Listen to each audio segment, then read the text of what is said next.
teams, you're thinking bounce back. You're thinking, hey, how do we navigate this thing? How do we not become 0-2 and hurt our playoff chances going forward? I know it's early in the season, small sample size, but you're right. Truth serum game here. Are the Cowboys this good on defense? Are the Saints this good on offense? And that's what's going to be the test of wills today. I feel like the Cowboys defensively have the personnel to be able to handle the Saints offense, but they're going to play it out here at noon, and we're going to find out for ourselves. All right, we have injury updates here. Jane Slater saying that a Cowboy source talking about Jake Ferguson hasn't been officially ruled out just yet. This as of about an hour ago, but he is trending that way.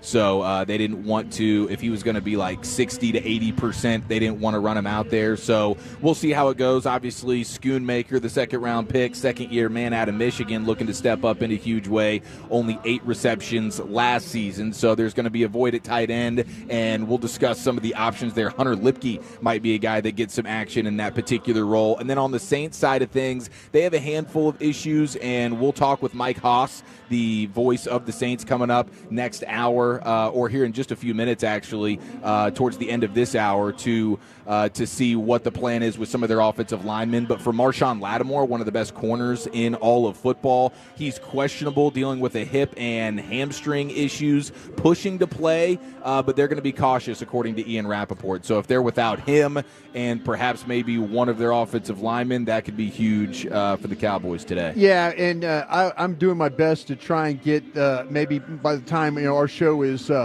we've got several hours, as you mentioned, and I'll get that update on Jake Ferguson, maybe get the confirmation that he is definitely out. You say the trending is that way.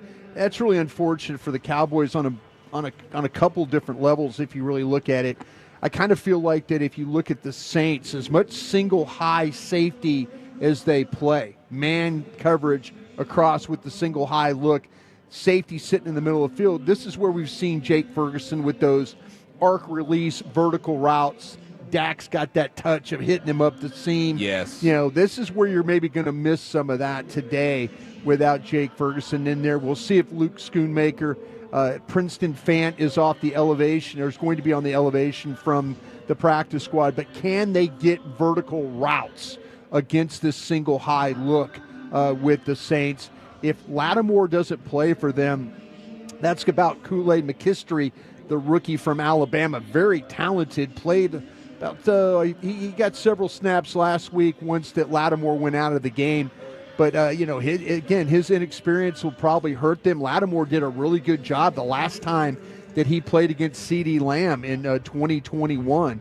So the Saints are kind of looking at a lot of different combinations, not only in the offensive line, but also, though, in that secondary. But, man, it'd be nice to have a Jake Ferguson there taking advantage of that seam route on this single high safety. Yes, that would be wonderful. I mean, you know how much Dak loves throwing that ball. He does. Not afraid. For sure. But no Lattimore would go a long way. This Saints defense, they love to blitz. Doesn't seem like they can get much pressure with 4, though. So if you're going to go man, single, high, blitzing Dak Prescott, you're not going to get the same results defensively if you're the Saints as you got taking on Bryce Young last week. I mean, come on. Yeah, Bryce Young looked out of his element last week when we watched the tape, and it was clear that Bryce was seeing things, and the Saints did a really nice job of not only bringing the secondary pressure, linebacker pressure, but they did a good job of disguising it. There were a couple of times there, Eric, where they just flat left they said they had a safety sitting at basically at 18 yards, and they said, okay, we're going to let the slot run all the way to the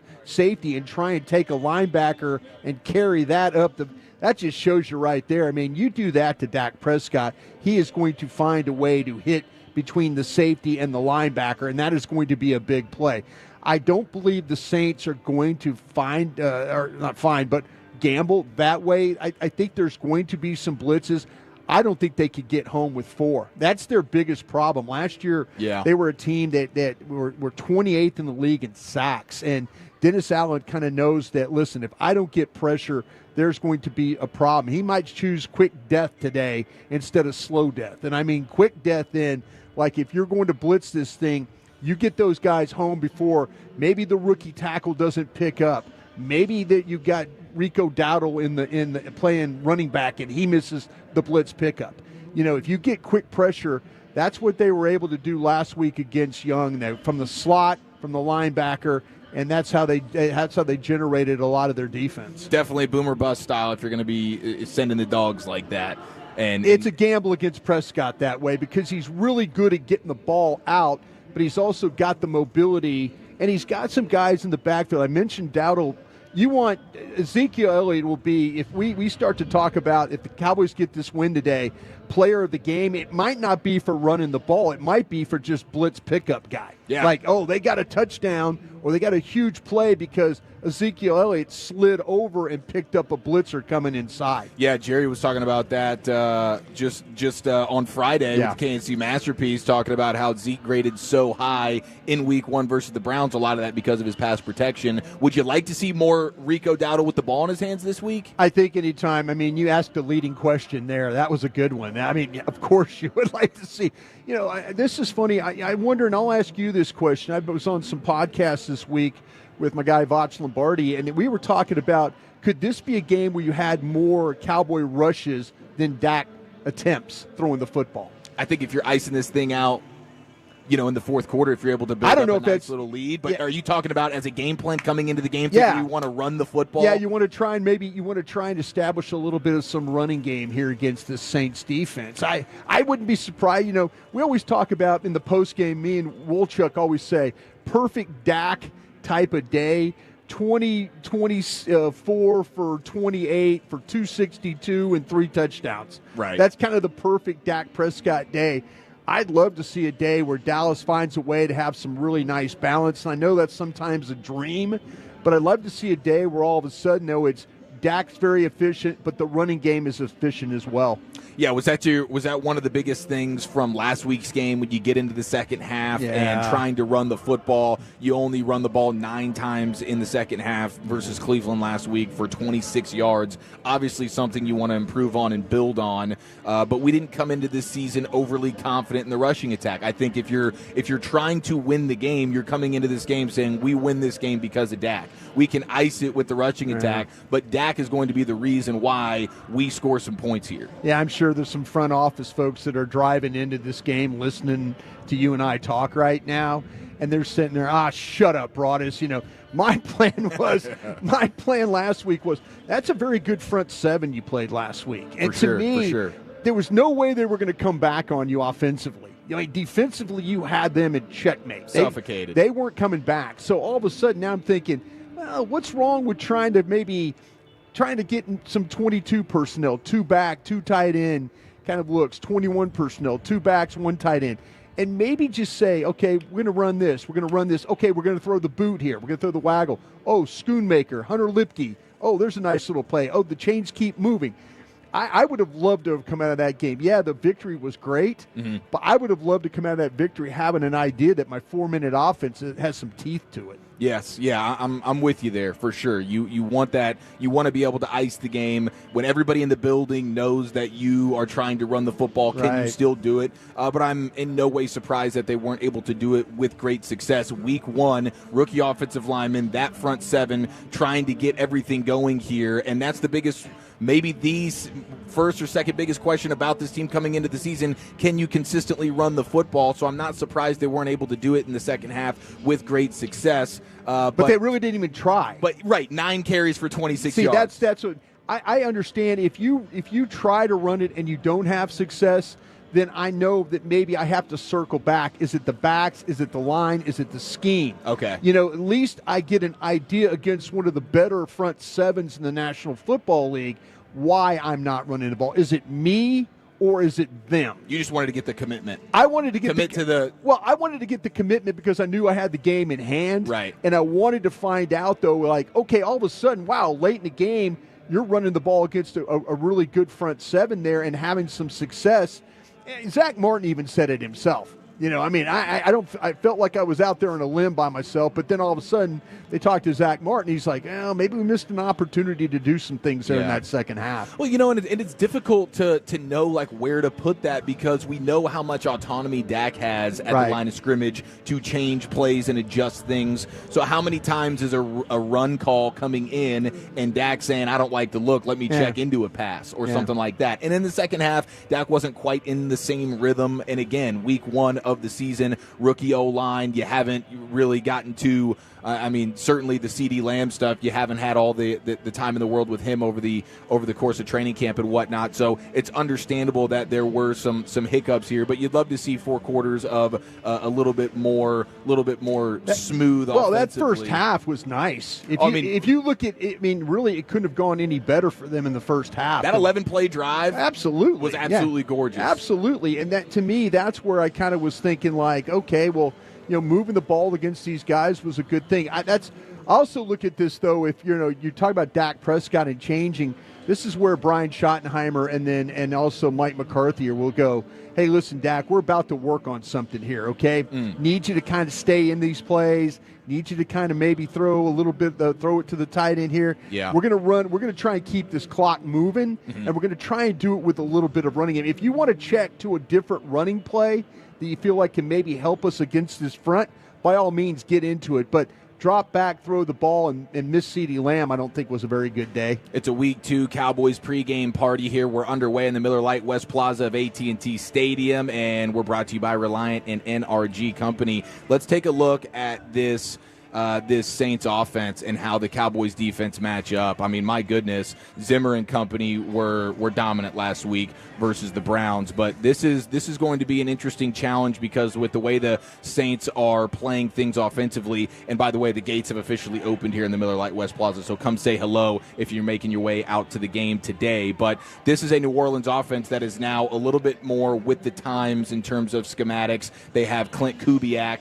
who is from San Francisco with Kyle Shanahan. He wants to run the motion. He wants to move guys around. The usage for Alvin Kamara. I've heard this offense be described as a bit positionless in terms of just having guys doing a bunch of different roles, wearing a lot of different hats. I think this is a great test. We know Dan Quinn and the defense struggled versus the Shanahan schemes over the last few years. Zimmer's been much different, much more impressive versus these type of schemes in his tenure in Minnesota, but this is the first look where you get Zimmer with the Cowboys, and I think this is going to be a nice football IQ test here because the deception and the motion and everything like that the Saints bring to the table, I think this is going to be a fun challenge for the Cowboys defense. It will be. They will test, there's no question, they will test your eye discipline, if you want to say. Motion on top of motion, usually where you could follow the motion to get to where the ball is going to be because they will put somebody in place to block. Very much what we see in San Francisco with Juszczyk or Brandon Ayuk or Debo, these guys, Kittle, they will move to get to a spot, and then they'll move somebody else to get to that same spot in order for them to get the ball out quickly, hand the ball downhill. They still have Alvin Kamara, and he's healthy. Usually late in the year you catch Alvin Kamara, and he's pretty beat up. And in this place now, in Week 2, he looked very good last week. And 42 of his 82 yards were after contact. So he still runs with that type of balance, ferociousness. Yeah, he's got the ability not only to catch the football, to run the football, they'll hand it to him downhill. They'll play a lot from underneath center. So, that's the one thing. We had Eric Kendricks on with us on our weekly player visit there on 105.3 The Fan. And, he was talking about all the motions and all the movements and things like that. And you just have to kind of work yourself through all that in order to get to where you need to be to make the play. It's a home noon kickoff here at AT&T Stadium. I know a lot of Saints fans today, folks. Yeah, a lot of Saint fans rolling into this building. Plenty of Saints fans for sure. Yeah. We will play our jersey game here, where we try to identify the most obscure jersey when you get one of these non-Cowboy or Saints jerseys infiltrating into the Miller Lite West Plaza and into AT&T Stadium. We have a Romo 17. Oh, this is from college. There you go. Incredible. Yeah, how about that? I saw Bobby tweeting out a picture earlier with a Dak high school jersey that some fan has here in the building as well. So we look forward to that. But we know McCarthy loves these home noon games. I'm curious, 877-881-1053, how does the game day menu change for a noon kick? How it's like brunch. It's got to be brunch now. Broaddus is going with a Broaddus brunch special. You got to go brunch. If you're going to play at noon, you've got to be up and going and ready, everything on the table by at least 10 a.m. For that noon kick. I mean, you got to go. Okay. Yeah, maybe that's a crack of dawn situation. Maybe you're talking about getting that breakfast up on the go, going on the flat top, cooking a little flat top omelet, stuff like that going on. And then at 11, you switch out your menu. Then you go to your staples that you might have, your wings, your sandwiches, things like that. But start that thing off with brunch, and then flip it to the lunch items right before the kickoff. I love that. 877-881-1053. What's your game day menu looking like for a Cowboys nooner, and what's your predictions? We are absolutely loaded here on your official pregame show of America's team. Brad Sham, Christy Scales. We have the player profile today with Trayvon Diggs. First game back off the injury, looking good last week. We have Dean Blandino, Fox Sports rules analyst for today's game, and Behind Enemy Lines with Mike Haas, the voice of the Saints. But coming up next here, as we continue to get you set for kickoff week 2, Cowboys versus the Saints. Let's go inside the Star with our Cowboys insider Bobby Belt. That's next, live from the Miller Lite West Plaza of AT&T Stadium here on 105.3 The Fan. Miller Lite is brewed with great taste and only great taste. The Miller Brewing Company would like to issue a correction. Miller Lite is brewed to be less filling. What are you doing here? Miller Lite tastes great. Look, I'm just reading the script. It says less filling. That's not what my script says. Well, mine said. We'd like to apologize for the previous announcers. Miller Lite is in fact less filling and tastes great. Time to shine, legal guy. Celebrate responsibly. Milwaukee, Wisconsin. Beer. 96 calories and 3.2 grams carbs per 12 ounces. Fewer calories and carbs than premium regular beer. Experience a fabulous fall shopping day at the Flea Style Market at the Star, presented by Maker Place by Michaels on Saturday, September 28th. This vibrant outdoor market is packed with over 60 local artisans, offering a curated selection of fashion, jewelry, home decor, kids' goodies, and lifestyle must-haves. Enjoy a fun-filled day of discovering unique finds with free admission and parking at the Star. For all the details, head to thestardistrict.com. Don't miss this chance to support local talent and refresh your fall wardrobe. Bell Nunley has been committed to serving their clients for over 4 decades. This Dallas-based full-service law firm offers an extensive array of legal services, including championship-level commercial litigation, mergers and acquisitions, real estate, intellectual property, and labor and employment practices. Whether it's the clients they serve, the cases they win, the people they hire, or the community they build, Bell Nunley is behind every great company. Go to bellnunley.com to learn more. Get ready for some football. Embassy Suites by Hilton Dallas Frisco is only a mile from your team's headquarters. Book now to touch down in a 2-room suite. Kick off with free made-to-order breakfast and intercept complimentary drinks and snacks at evening receptions. From September the 7th through December 31st, receive a discounted rate if you mention our football rate. Book your stay at Embassy Suites by Hilton Dallas Frisco Convention Center and Spa by calling 972-712-7200. A game day without Nature's Own looks like burgers without the buns, hot but no dogs, all butter, no rolls. It's foot but no ball. All right, maybe not that far, but game days certainly aren't the same without Nature's Own. Make game day delicious with Nature's Own, proud partner of the Dallas Cowboys. And be sure to enter for a chance to win season tickets to the Dallas Cowboys at nature'sownbread.com/tickets. Terms and conditions apply. See nature'sownbread.com/tickets for more details and official rules. Just like the Cowboys dominate the gridiron,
Love for what you're saying there, Broaddus, as it pertains to the brunch-style game day menu. My goodness, man. Chicken and waffles starting at 10. There you go. Cheesesteaks at halftime. There you go. That's getting it done in a huge way. Yep. 956 says their mom makes the pork chops, bacon and eggs, refried beans, and some kind of home fries. See, people, wow.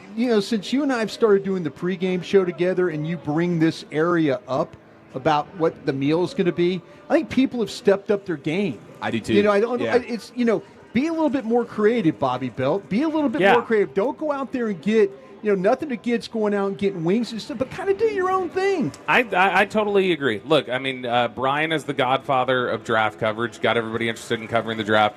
Eric has brought to the table everybody bringing better things to their table. Right? So that's a good job. I will say, I think the explanation of the Saints fans, they're used to the noon kickoffs. This is usually a 3 p.m., 7 p.m. Dallas crowd. That's what time their kickoffs usually are. So I think they're just still adjusting. They'll be here, though. That's a good point. That's a good point, Bob. I know McCarthy loves these home noon games. Everybody does. Everybody does. Yeah, that's just a common theme. If you don't have to do a post-game show, it's the greatest thing ever. And if there's a victory, you will probably hear all the way in the press box reverberating Zach Martin screaming it's only 3:15 or whatever they do when they get off. That's wonderful. All right, so what do we need to know here? Jake Ferguson, any type of injury updates we need to be in the know on? Yeah, here, Bob? Jake Ferguson being doubtful, that's exactly what he is heading into today. The designation, he is doubtful.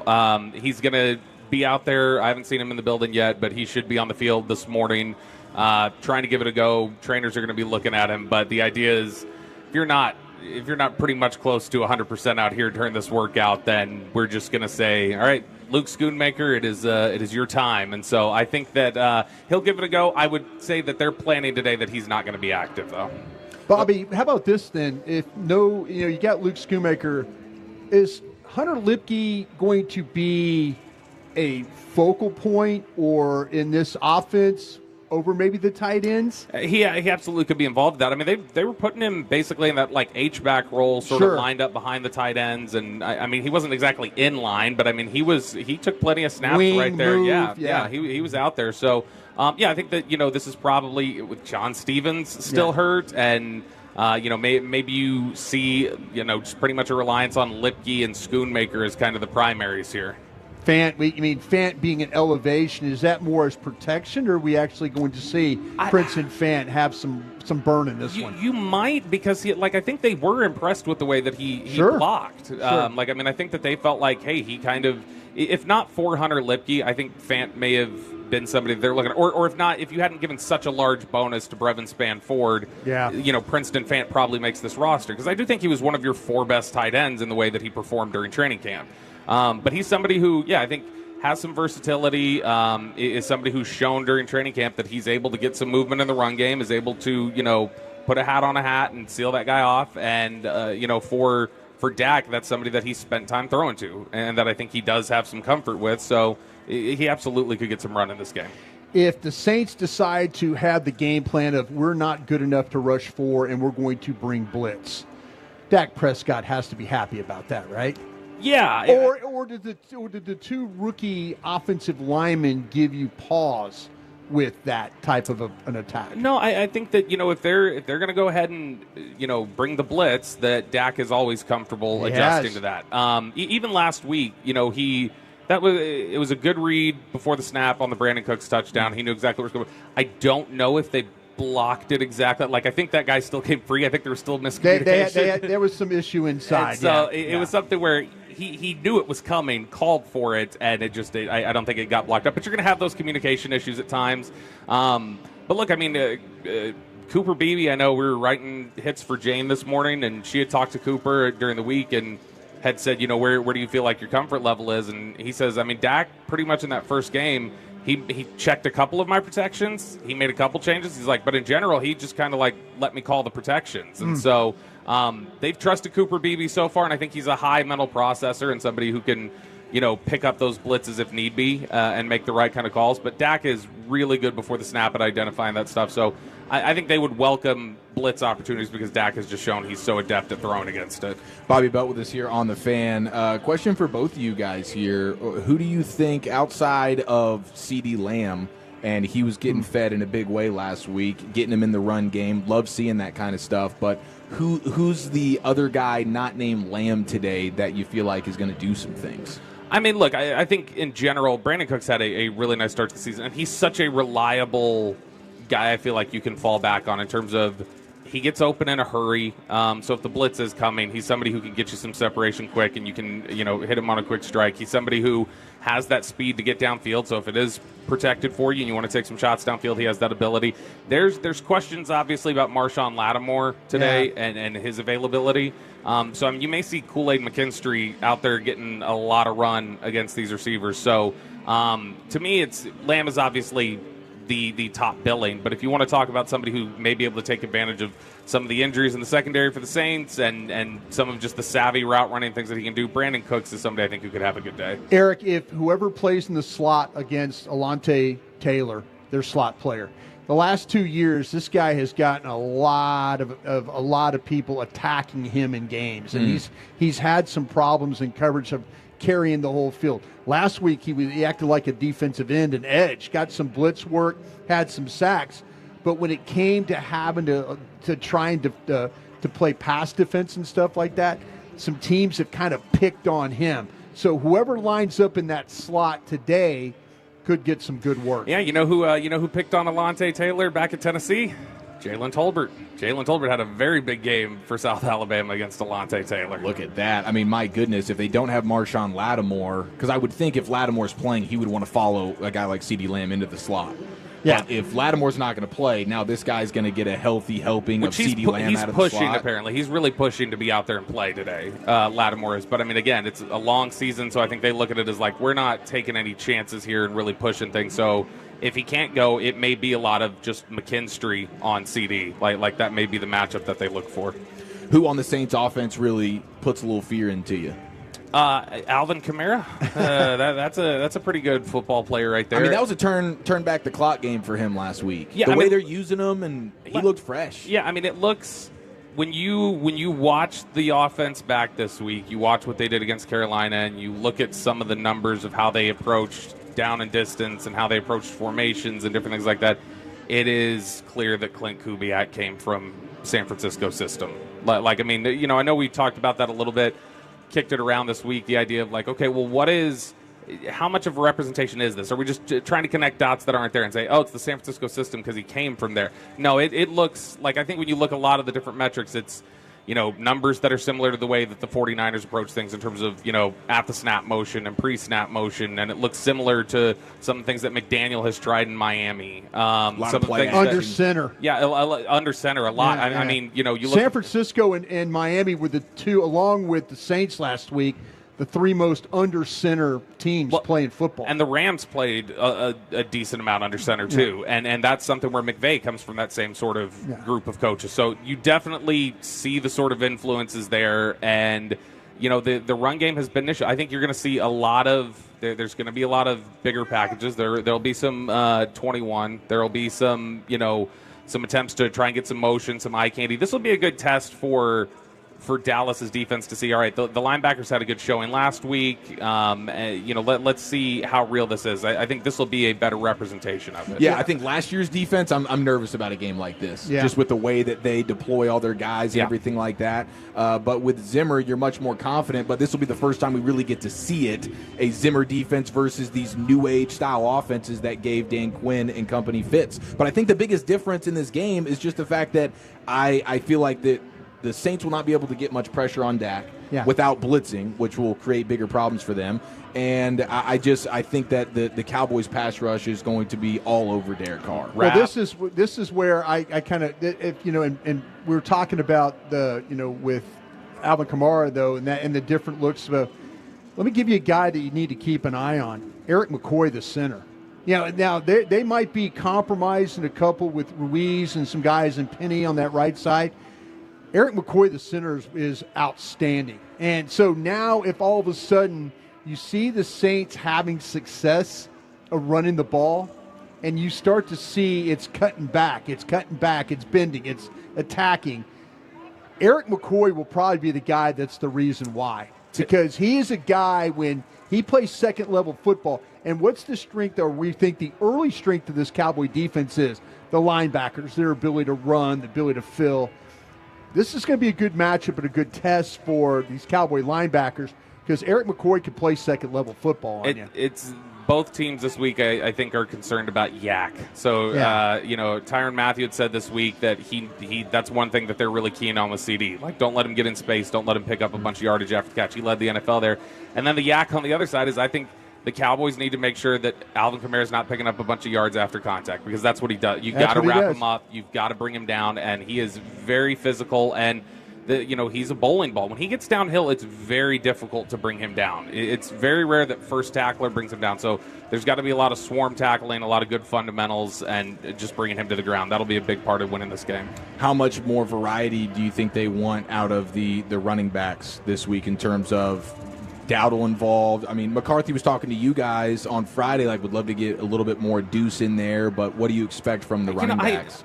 I honestly don't know if they know yet. I think they're still figuring it out, what they want to do. I think they went into that game, they're approaching each game as its own game plan, obviously, but I think that when they get in here, they're going to feel this out a little bit for these first couple weeks and kind of figure out, okay, how do we want to stagger these backs? Who seems to be having success? Is it just kind of a game-by-game thing where they figure out the matchups? But I think in general, you're going to see about what you saw last week, which is a pretty even split between Zeke and Dowdle in terms of actual carries. But, if they have some issues in pass protection or some other things, then you're going to see more Zeke out there in terms of snap number. No question. Yeah, if it turns into quick death where they're going to blitz and sell out and leave guys uncovered and try and get home before Dak can get rid of the ball, that's where Ezekiel Elliott's going to step up in this game. All right, beautiful. There it is, Inside the Star with our Cowboys insider, Bobby Belt, live from the Miller Lite West Plaza. Thanks, Bob. Enjoy the game. I love you all. There he goes. You'll hear him on the postgame show with Bryan Broaddus and Zach Wolchuk. We're just getting started here from the Miller Lite West Plaza. Under 2.5 hours to a Cowboy kickoff. The quest for 2-0 is just right around the corner. Saints in town. Let's go behind enemy lines with the voice of the Saints, Mike Haas, next right here on The Fan. It's big, it's good, and it's only for Cowboys fans.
The key will be Rashid Shaheed.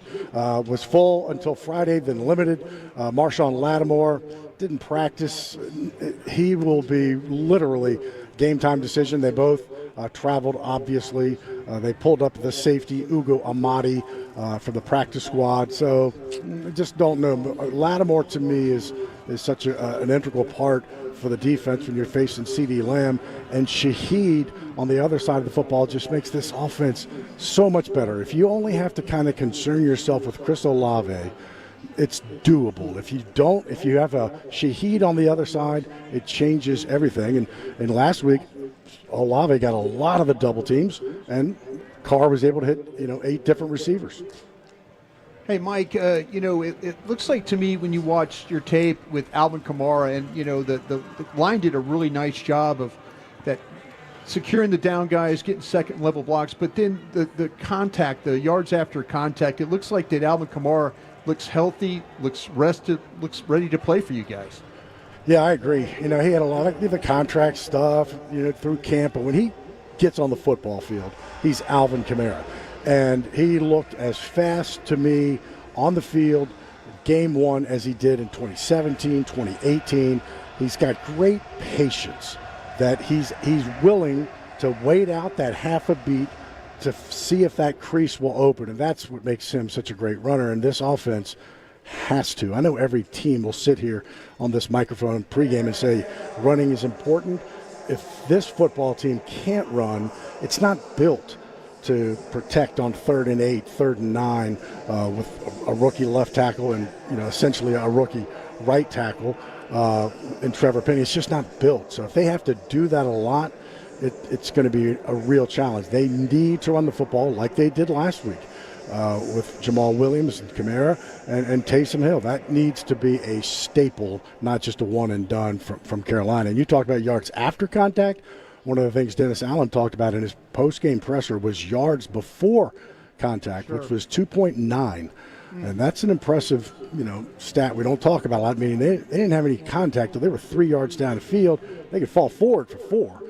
They only averaged 3.3 yards last year running the football. So that yards before contact was a very impressive aspect of week 1.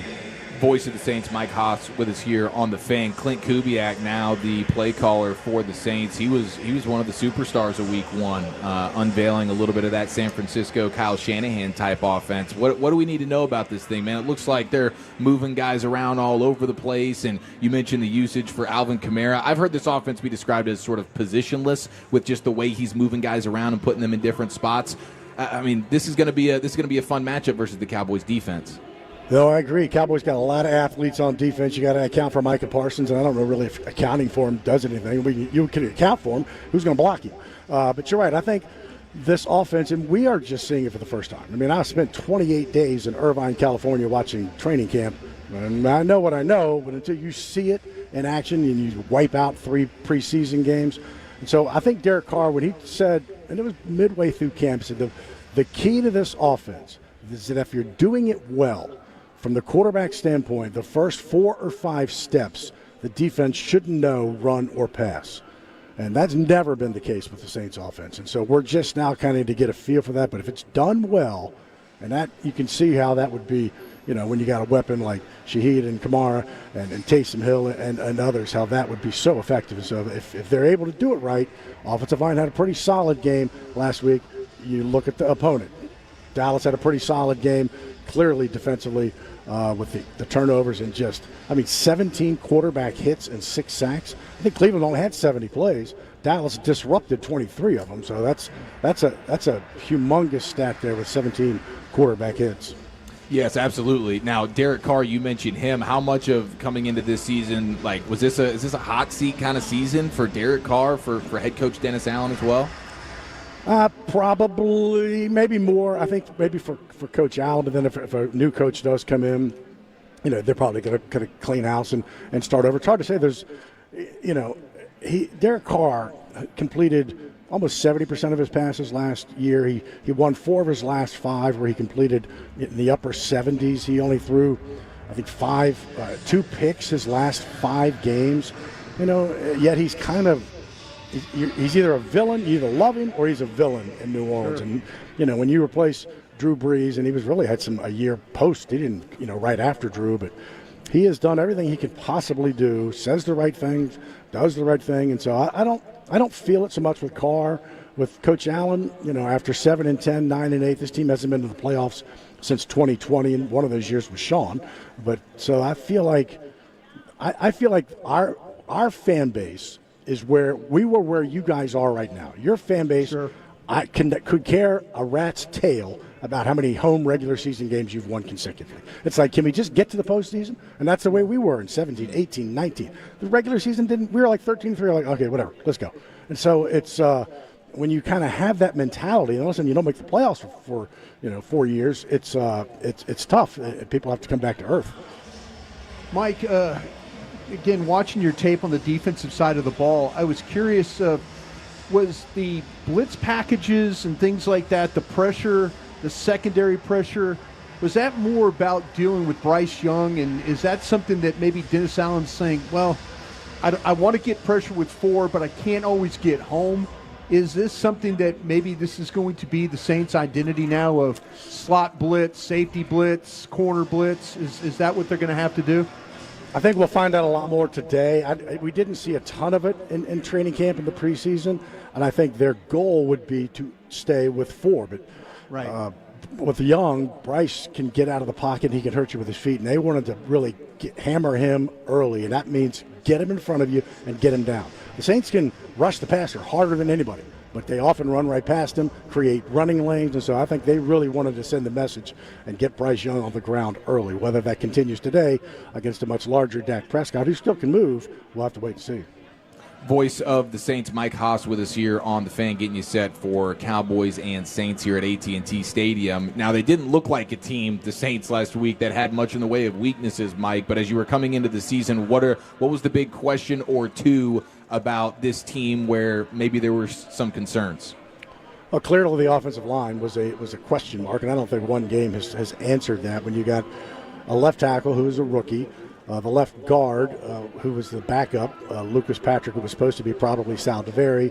Wait and see if Saldiveri gets that job back. And then you're solid at center with McCoy and Ruiz, and then Trevor Penning at right tackle, who was moving from left tackle, is a former number 1 pick who's just lost his confidence, lost his way a bit. Can he regroup and kind of start anew at right tackle? And so that was a huge question mark, which leads to the second biggest issue of this team is, can they run the football? Because that offensive line, which is smaller, more mobile, maybe fits this offensive system better of Clint Kubiak, but that was a huge question mark offensively, was can they protect and can they run? And same thing on defense. Can they stop the run? They were allowed 4.4 yards of rush last year defensively, and that's not going to do it.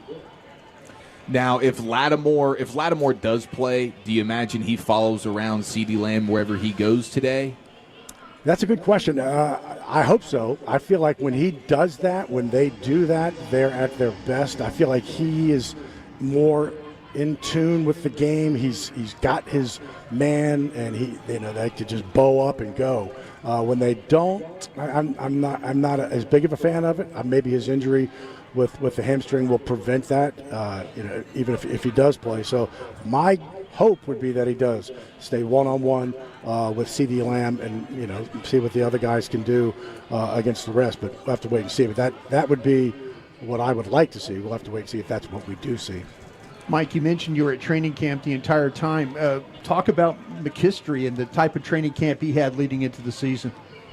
Pretty solid. He got a lot of reps. And he got a lot of reps because Marshawn Lattimore was hurt. Marshawn Lattimore was hurt almost all of camp. So McKinstry didn't have a lot in the offseason OTAs because he was hurt a little bit. So he got a lot of time in training camp playing reps. And you cannot, you guys have been in California. In fact, I covered the Cowboys in Thousand Oaks, California in 1987 and 88. There you go. So I was working in Lubbock, Texas, and covered the Cowboys training camp. So I know what the weather's like. You got everything accomplished you wanted to get accomplished. And so McKinstry got to get on the field for a ton. And he got to play, got his first hit, got his first tackle, got his first PD, in week 1. So I feel like a lot of that stuff that you would talk about for a second-round pick. And, when you play Alabama secondary, you've already played really 1 year in the NFL. So he's ready. The question is he ready for this scene and this offense? Mike, you go to all the stadiums in the league. How much do you look forward to coming here for the culinary experience at AT&T Stadium? Press box food, I mean, it's got to be number one, right? I don't know. It's my first time. Despite everything that has happened, I've been to Frisco many times for the college football. I went to James Madison, so the Dukes would always play in the playoff championship game there. But so it's my first time here, and I've been down on the field mostly. They had the cheerleaders warming up, so I went down to check out the field turf to make sure it was what it felt like. So I'm getting ready to get something to eat, but the building is beautiful. I mean, it's unbelievable. I'm looking forward to calling the game here. So it's a first, but it's my first opportunity, so looking forward to getting something to eat. Yeah, very exciting. I'll tell you what, Mike, you got it. We're outside the outside the gates here, and I'll tell you what, you got a lot of friends coming into this place today. Yeah, a lot of who that is showing up here for you. So I wouldn't be surprised if you guys have a little success that you hear a little crowd noise in your headset when you're making that call. Well, we hope so. It's like that when you guys come to us as well. We're like, I assume we're all season ticket holders in New Orleans, so there are certain opportunities to maybe sell your tickets on the open market. In the Dallas game, when y'all come down, is big time one of them. So maybe it's the same here. But Who-Dats love to travel, and they do not mind letting you hear their voices if it is appropriate, especially towards the end of the game. So we'll have to wait and see. Well, hey, Mike, if you're a sushi fan, you should travel over to the Brad Sham studio at halftime and get yourself a little sushi action. Because when you graduate to the level of legendary status that Brad Sham is, you get the sushi spread at halftime there, Mike. So I would highly encourage you to stop in there. He's very good. Just ask Brad. Yes. He did our show on Friday, and I think I'd have to live to be 120 to have the kind of status as Mr. Sham. But there aren't any other, and so nobody knows this team, this organization better than he. And so, that's an impressive spread. And sushi at halftime it shall be. Yeah, pretty dominant. Mike, you're a beast. We appreciate the time, my friend. Enjoy your first call at AT&T Stadium. All right, fellas, have a good game. Yes, sir. There he goes behind enemy lines with Mike Haas, the voice of the Saints. Hey, the creators of Buffalo bring you NFL casino games. That's right, kickoff with America's team on and off the reels with Cowboys-themed casino games developed by Aristocrat, a proud sponsor of the Dallas Cowboys. Do you have a gambling problem? Please contact 1-800-GAMBLER for 21 and over. All right, we're just a touch over 2 hours to a Cowboy kickoff live here pre-gaming in the Miller Lite West Plaza of AT&T Stadium. We'll get you today's player profile with Trayvon Diggs, and we welcome in Dean Blandino, Fox Sports Rules analyst, all coming up next right here on The Fan.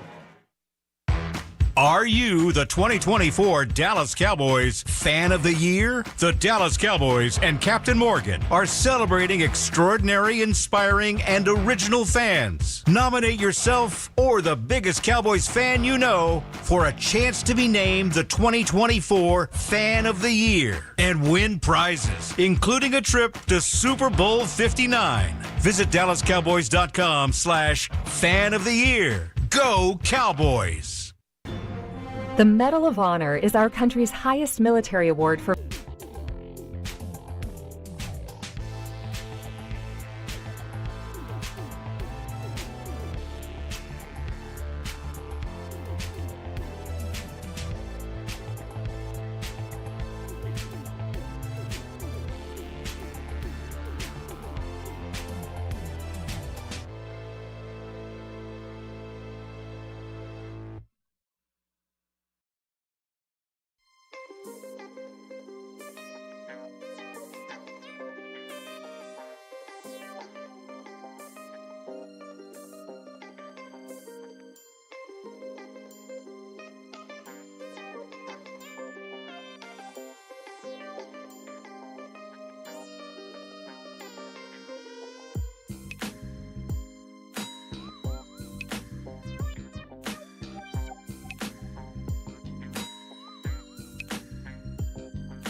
Stonebread.com/tickets for more details and official rules. Your turn it on, leave it on. Home of America's team is 105.3 The Fan. Hello, baby. KRLD-FM and HD1, Dallas-Fort Worth. An Odyssey sports station. This is the Dallas Cowboys pregame show, brought to you by Bill Nunnally, behind every great company. Jack Link's Beef Jerky. Jack Link's, feed your wild side. Volleman's Dairy, the official milk of the Dallas Cowboys.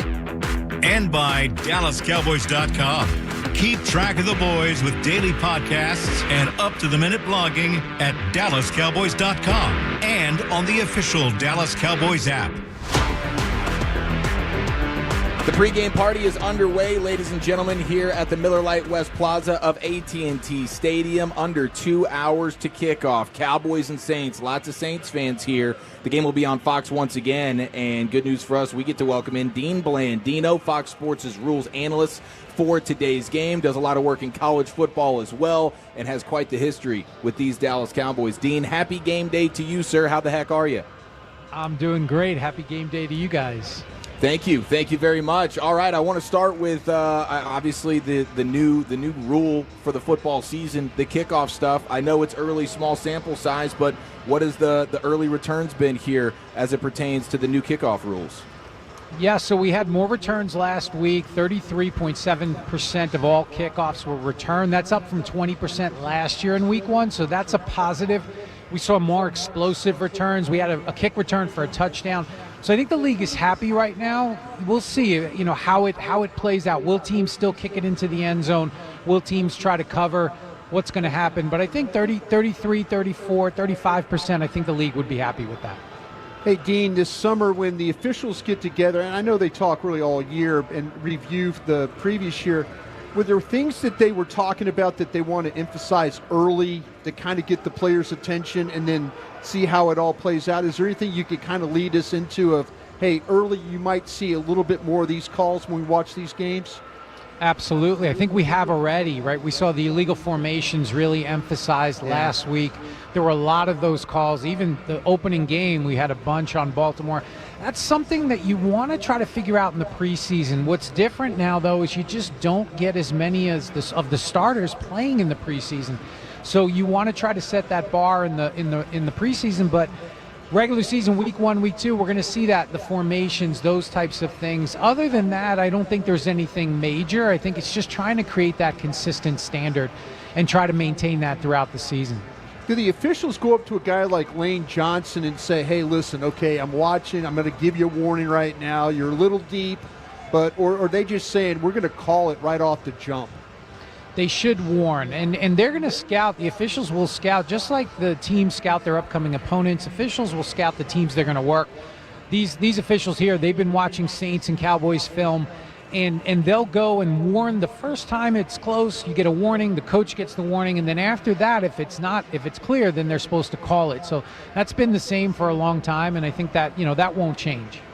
Dean, my team is LSU, and I was watching them play South Carolina, and we had a lot of that stimming or the motion pre-snap, maybe not as much in the NFL, but how is that called if you do have that stimming from one position to another? How the officials handle that in the NFL? Because I get confused. LSU does it sometimes well, and then other times they get called for it, like in the USC game.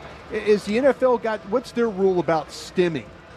It's similar, and we're seeing more of that in the college game, no doubt. But in the NFL, if it's just a normal stem, normal defensive movement, it's legal. You can move laterally on the defensive line, and there's reasons teams do that. But if it's an unnatural movement, if it's something trying to get the offense to jump, so if a player does something, tries to flinch, when you try to make somebody flinch, that type of thing. If it's not a normal defensive movement and it's abrupt, the officials are to call it on the defense. If it's normal movement, then and the offense false starts, then it's on the offense. Fox Sports rules analyst for today's game, Dean Blandino, with us here on The Fan. What about the hip drop tackle stuff here, Dean, after week 1? Did we have any of those called last week? No calls. The league did identify, I believe, 2 plays that they felt were hip drops.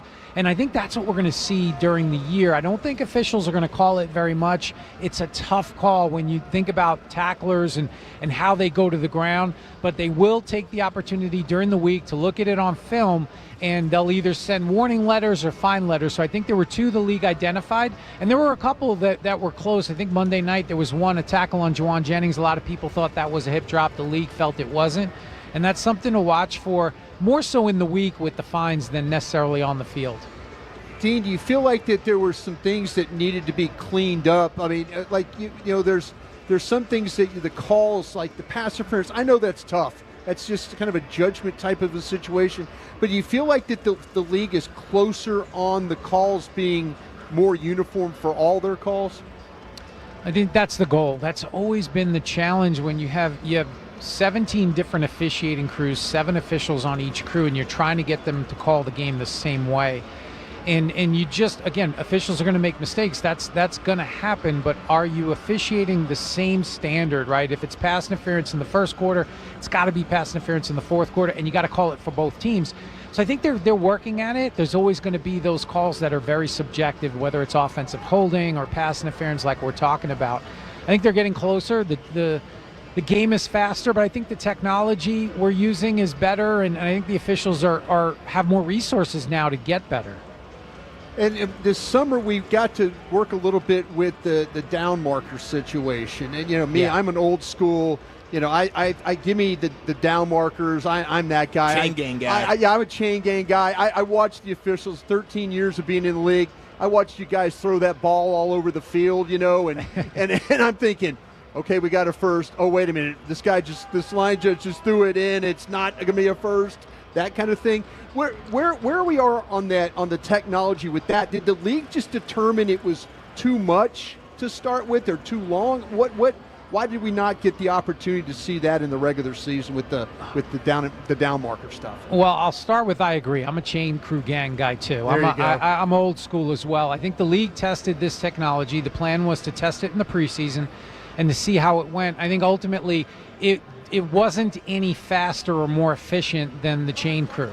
So if it's not going to be any more efficient, then they want to continue to look at it. So they tried it in a couple of games, and they're basically going to keep it on the back burner till maybe next season. And again, with all of this technology, it's great, but can you implement it seamlessly into the game and not interrupt the flow? And look, you don't have many measurements during the game. If there's 1 or 2, that's a lot. And I do like the chain crew, but I think the league is going to continue to look at those types of technologies to make the experience and make the game even better. Okay, Dean, I'm curious about the fumble out of the end zone, touchback, and turnover.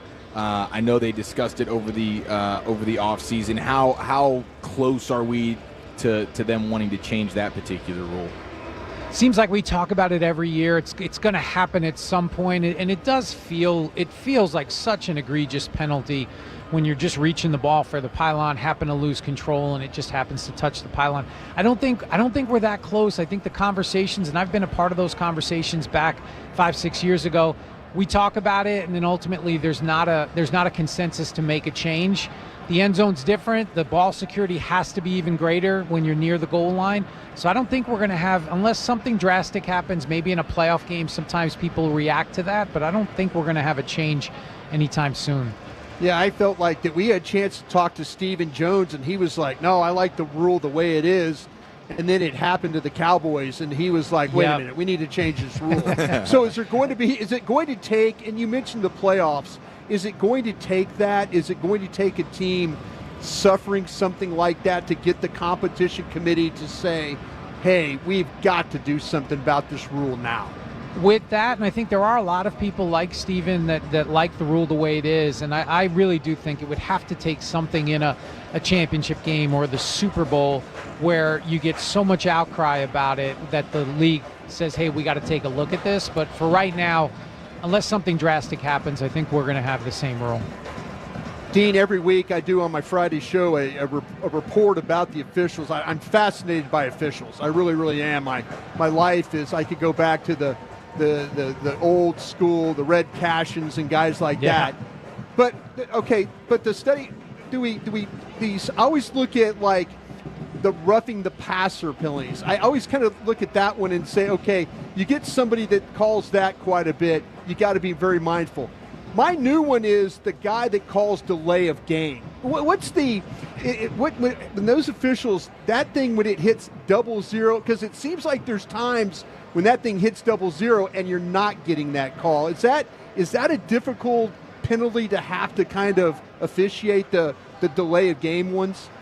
Well, I think there's a mechanic where it's the back judge who's responsible for the play clock, and the back judge is in the middle of the field, and they're looking at the play clock, and they're supposed to see the play clock go to 0 and then look for the snap. And if the ball is still not moving, then it's delay a game. That's always been the mechanic. It's not a long delay. It's not even a second, right? It's just from looking one direction very quickly, looking down to the football. I think we do see some inconsistencies with that. I know I've seen plays where it feels like it's at 0 forever, and then others where it's so tight and they called it. And again, it should be zeros, a quick count, and then the flag, and that's kind of what they're striving for. Dean, last week Mike McCarthy was in a situation where he didn't get a clock reset. Was that off what you found? Was that a substitution late that caused him not to get the reset from Clete Blakeman's crew on that one? Yeah, exactly right. So when the offense, outside 2 minutes, when the offense substitutes, the defense gets an opportunity to match up. If the offense subs late, then it's really on them to get their personnel on the field, and the officials are not going to reset the play clock, and that's up to the discretion of the referee. The referee really manages that and makes sure that, okay, you guys subbed. I mean, the play clock was at 15 seconds or less. You're on your own now versus a normal substitution process, and the defense has to then, get off the field and get their personnel right. Dean, you're a wealth of knowledge. We appreciate the time, my friend, and enjoy the game. All right, take care, guys.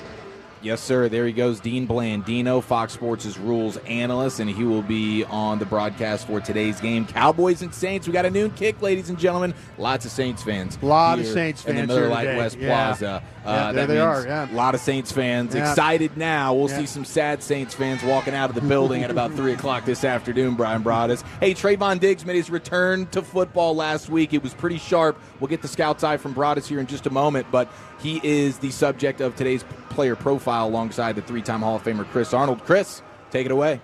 Trayvon Diggs, welcome back. How does it feel to be back out there? It feels good. It's a blessing to be back out. All glory to God, of course, letting him have me out there. I had a healthy first game. Just want to keep it going for the rest of the season. As a matter of fact, you picked it up where you left it off. Got another pick, but that wasn't the main thing. I noticed the fact that you guys have a new defense now with Mike Zimmer. It's not DQ. Let's get this takeaways. But kind of talk about the differences a little bit and what stays the same besides Al Harris. What stays the same, I feel like, is our knack for the ball, us getting the ball. That's not going to change. And now that, Zim's defense is not so much interception heavy, but now that you have corners that know how to get the ball and mix with what he has, it just works out perfect. I need that scouting report on those Saints. What do you think they're going to do? They got a lot of pre-snap motions and things like that. Give us a scouting report for today's game. I feel like they're going to have a lot of shifts and motions, play with our eye, play action pass, max protect, over routes, post routes. So, we just got to be sound, be safe. We got fast receivers that can, take the top off the defense. So we just got to be wary of that. I feel like we're going to be running a lot. And last but not least, what's your pregame pregame ritual, like music or, get some sleep in? What's your pregame on a home game? On a home game, morning time, or any game, really, I'm listening to R&B, old school, slow jams, just getting in a calm, cool, collective vibe and just, not stressing about nothing and, going out there and just playing. Appreciate your Trayvon. Good luck this afternoon. Thank you. Appreciate it. Thank you, CA. Thank you, Trayvon Diggs. Broaddus, what'd you think of the return of Trayvon Diggs last week off the ACL? I'll tell you what, I liked what I saw from him and Overshone. We've seen a little bit of a history of these guys with the knee injuries coming back and maybe taking 3-4 games. Both of them looked like they were ready to play. Yep. The movement, the burst, all those things. There'll be a little challenge today with the Saints receivers with some of this vertical game, but I thought Diggs coming right out of the gate. Give him a lot of credit for working hard. Give Britt Brown a lot of credit as well for the rehab that they were able to do to get those guys ready to play. Absolutely. To have 2 ACL guys come back and be ready for game 1 and be basically returning to form. Productive, Yes, yeah. that is huge. Trayvon Diggs will be all over Chris Olave today and Shaheed for that Saints passing attack. No Ferguson today for your Dallas Cowboys. Okay. Word that Jake Ferguson will be out today. Thank you. Bryan brought us with the scoop. He was doubtful. 87 was doubtful, and Big Ferg hopefully will get the return next week dealing with the knee bruise stuff there. So no Ferguson, Schoonmaker, step-up time, Span Ford, step-up time, and perhaps even Hunter Lipke. Hunter Lipke. I wonder what kind of – Hunter Lipke will have a big role in what happens today. Where you're going to miss Ferguson is these Saints safeties. You can make some plays on these cats. It'll be up to the other tight ends to make sure they do that. All right, it's a pregame party here in the Miller Lite West Plaza of AT&T Stadium, getting you set for a noon Cowboy kickoff. Let's go inside the booth with the voice of the Cowboys. Mr. Brad Sham joins us next live here from the Miller Lite West Plaza here on The Fan. Football season is here, but it's still hot, which means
to win on the field, while you play for a chance to win right from your pocket. Only available to eligible lottery participants age 18 and up. Please play responsibly. It's time for the 1-minute warning. 1 minute to head to the kitchen and load your plate before play resumes. So pile on the flavor with Nature's Own perfectly crafted buns or butter rolls, guaranteed to make the burger highlight reel. Make game day delicious with Nature's Own, proud partner of the Dallas Cowboys. Be sure to enter for a chance to win Cowboys season tickets at naturesownbread.com/tickets. Terms and conditions apply. See naturesownbread.com/tickets for more details and official rules. Just over 90 minutes to kickoff here. It's the official pregame show of America's team on 105.3 The Fan. We're live in the Miller Lite West Plaza of AT&T Stadium. We'll get the scoop from Christy Scales in a few minutes, but right now it's time to go inside the booth with the voice of the Cowboys, Mr. Brad Sham. Now, who likes a noon home kickoff more, Coach Mike McCarthy or Brad Sham? See, it's clearly McCarthy first, and here's the dilemma. I am not a morning person. I would never guess that. Yeah, I'm sure. But I do like being home at 5:30. I know you do. So this is a push. This is difficult. And if they play well and win the game, then when you're in the car going home, then the answer is, well, I love these early starts. Yeah. Yeah, it's all about if you get the victory or not. There's no question about it. Exactly. Okay, so if this was a 3:00 game, how late would Brad Sham allow himself to sleep in? Oh, I'd want to leave home by. If it was a 3:30 game, I would certainly want to be out the door by 11. So, as you will someday find out, Eric. Yeah. There comes a time when your body tells you what time to get up. Yeah. And you have had to stay up later than I am now physically able of staying up to sleep in. So 8 o'clock for me now, sadly, is sleeping in. Yeah. Not by my choice, just how it is. You'll find out. Mel Brooks, the great Mel Brooks, in character as the 2,000-year-old man. Google that. All right, I'm on it. Said, very wise words. We mock the things we are to be. Yes. Wow. I love it. Look at this. Absolutely getting profound here on a Cowboys game day with the voice You of the brought Cowboys, it up. Brad I'm just Sham. sitting. I did. And you dunked it, man. That was beautiful. Now, there's going to be, we just got word, Broaddus just got word, no Ferguson today for the Cowboys offensively. This is a step-up Scooney game, perhaps more Hunter Lipke a little bit as well? Well, I think that Schoonover is going to have certainly more opportunities. We'll see how they use Princeton Fant, who they've already called up. I think they may, depending on what the defense shows them, they may use more multiple wide receiver sets. And we'll see how that affects the running game. Lipke, if you kind of read the tea leaves, you want to say, well, he is the closest thing they've got to Taysom Hill, except he doesn't play quarterback. Right. But what I was hearing downstairs before didn't sound like they were going to turn Lipke into an extra tight end more than usual today. He will some, but it sounds to me like they might try to spread it out and run. We'll see how that works. Brad, I'm trying to figure out if Dennis Allen believes that he can get 4 home rushing today. There's a side of me that says I don't think he can, but that seems to play right into your quarterback's strength of handling the blitz. Which way do you think, if you had to make an educated guess, that the way that Dennis Allen plays this today? My gut, Bryan, tells me the first thing he wants to do is take the run away, even though they're only about a 40% run team. You always want to make the other guy one-dimensional, blah, blah, blah. Right. Prescott handles the blitz so well. So if you blitz him, you better get there, because otherwise you are risking giving up a really big play.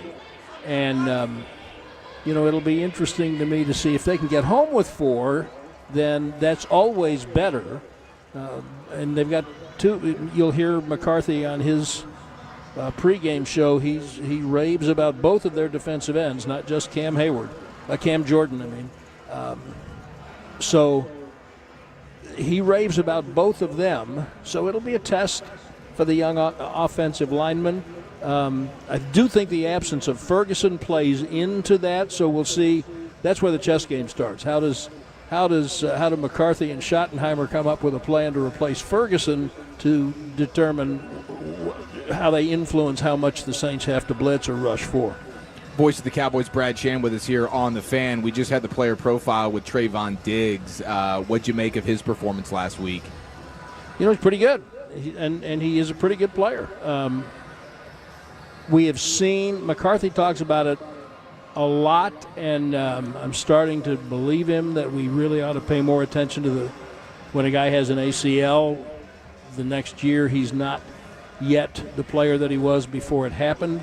And Bryan will tell you, we saw very little of Trayvon Diggs in Oxnard that led us to believe that he was back and raring to go.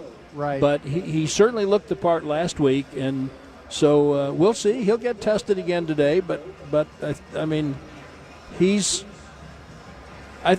seems ready to go. I thought he played fine. I'm really much more enamored of the play of the kid on the other side. Carson showed exactly what he showed all training camp.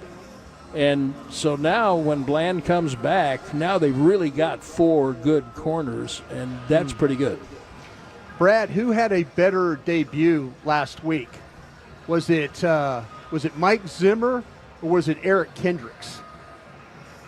Well, I'm going to say Zimmer because Kendricks functions as he does, partly because he is so on top of Zimmer's scheme. Sure.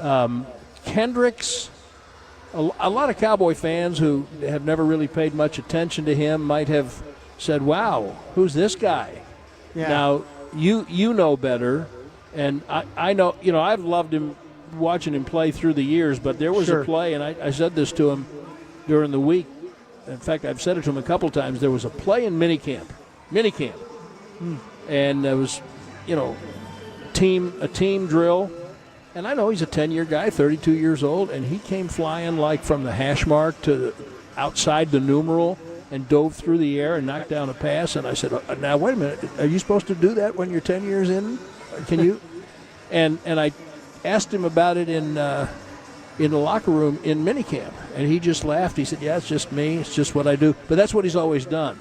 Sure. So I wasn't surprised by Kendrick, impressed, but not surprised. Zimmer's defense, and we have to let this unfold and see all the different combinations. Right. And people don't even understand how many different combinations he used in the defensive line and who played when and where, and they all were fairly solid. But I think that suddenly the linebackers have gone from, I hate to say a weakness, but without Overshone last year. Right. We all know they had safeties playing linebacker, and now I think they're one of the strengths on the team, and I think that Zimmer's scheme puts the linebackers in position to do what they do best, particularly this group of linebackers, and that is why I'll say Zimmer. Voice of the Cowboys, Brad Sham, with us here on The Fan. Brad, did you ever imagine you'd be calling games where one of the players was named Kool-Aid? Oh, listen, we are so past me not having imagined calling a game where guys were called something or other. No, but why not? What the hell? That's where we are now. Who's the toughest pronunciation today on the Saints here? Is there any that had you stopped and were like, okay, let me make sure I'm dialed on this guy's name? I don't, I'm looking at my depth chart. The skill guys are all okay. You got to be careful, and I want to get Fuaga right because I think he's a really good player. Yeah. And I wish that he were a little more injured today. A little more banged up. He's a really good player. I don't think, Eric, thankfully, that they have too many that are going to really slip you up. Ali Udo, the backup tackle, if you tried to say his whole first name, which is Olisamia, but the backup right tackle's first name is not getting on the air on this broadcast very much. I don't give a damn what he does. Brad Shea with us here on the Fan. How about old Alvin Kamara? It's like a turn back the clock game for him, man. This kind of looks like that Shanahan San Francisco. Everybody's moving around, and the deception is real with this Saints offense. That's what they do, isn't it? That's why they hired the guy that they hired, and that is, I think, that's the chess match, because we know. Now you have to have the personnel, but we know what this offense has done to the Cowboys' defense in the last couple of years, but not this Cowboys defense.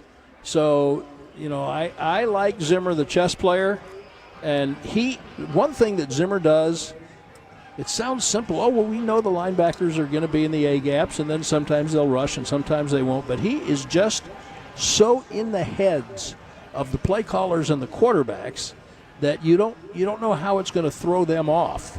And that's one of the things I like most about him being here. But I think you're not paying attention if you're not concerned about what the Saints offense might do with some of the players they have, given the scheme and the success that it's had against the Cowboys. Now, if they had Juszczyk and Kittle, it would be even worse. Sure. But, it's essentially elements of the same scheme, concepts of the plan, if you will. Brad, I felt like this game kind of had a little Arizona vibe to it. That I was like... From last year? Yeah, that I'm like, could you... That's because your glasses... That's why they call you Krusty. That's right, Brad. But it's home. I feel better about that.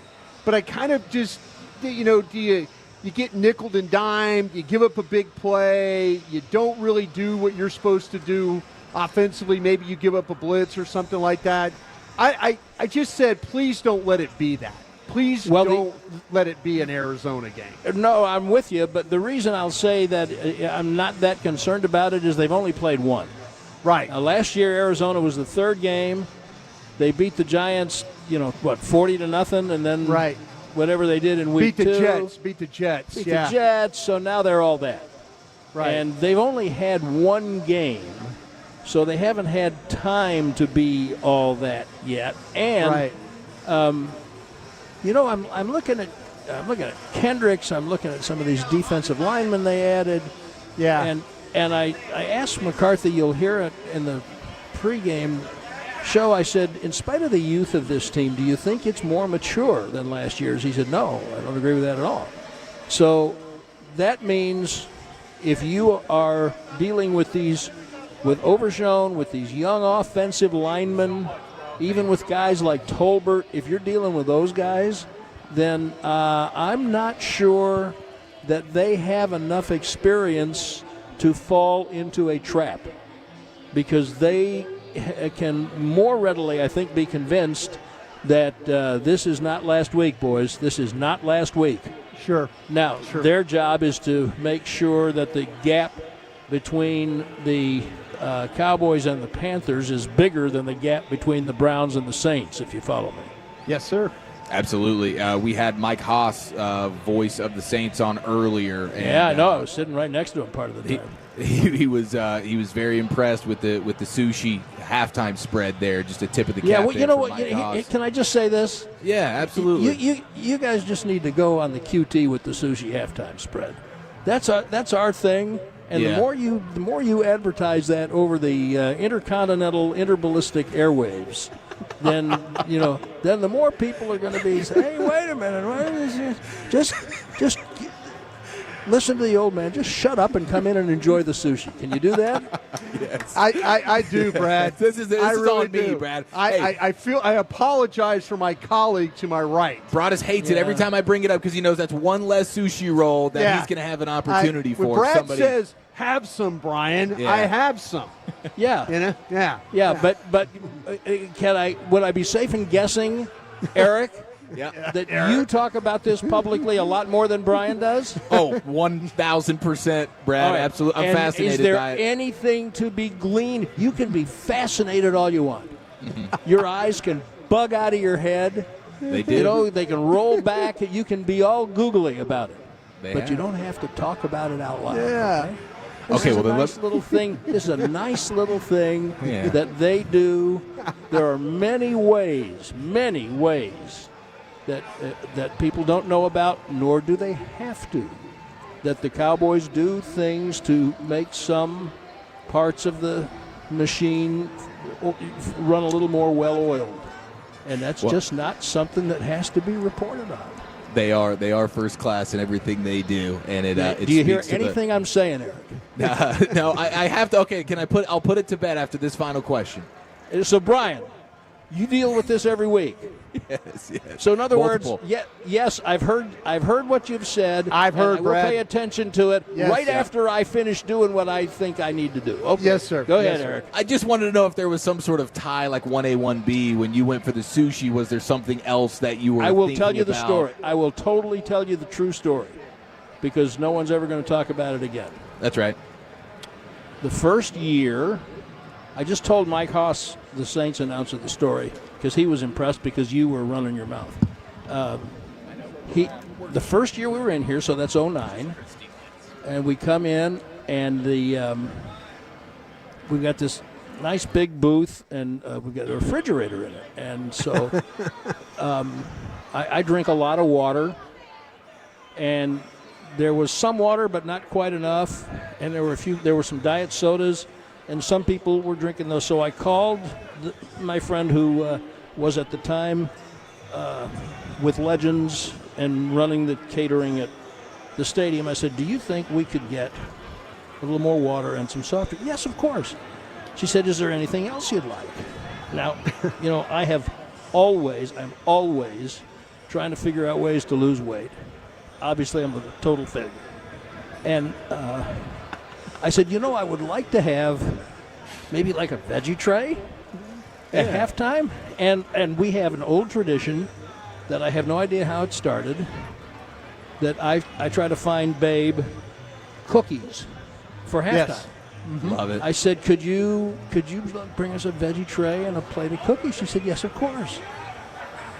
Anything else? I said, no, I think we're good. She said, well, let me ask you this. She said, I'm told, I swear to God, just exactly what she said. She said, I'm told you and Mr. Aikman like sushi. And I said, probably not untrue. And she said, well, would you want us to bring you some sushi every week at halftime? And I said, why, yes. Yes, I would. So I never asked for it. Yes. Nor did I turn it down.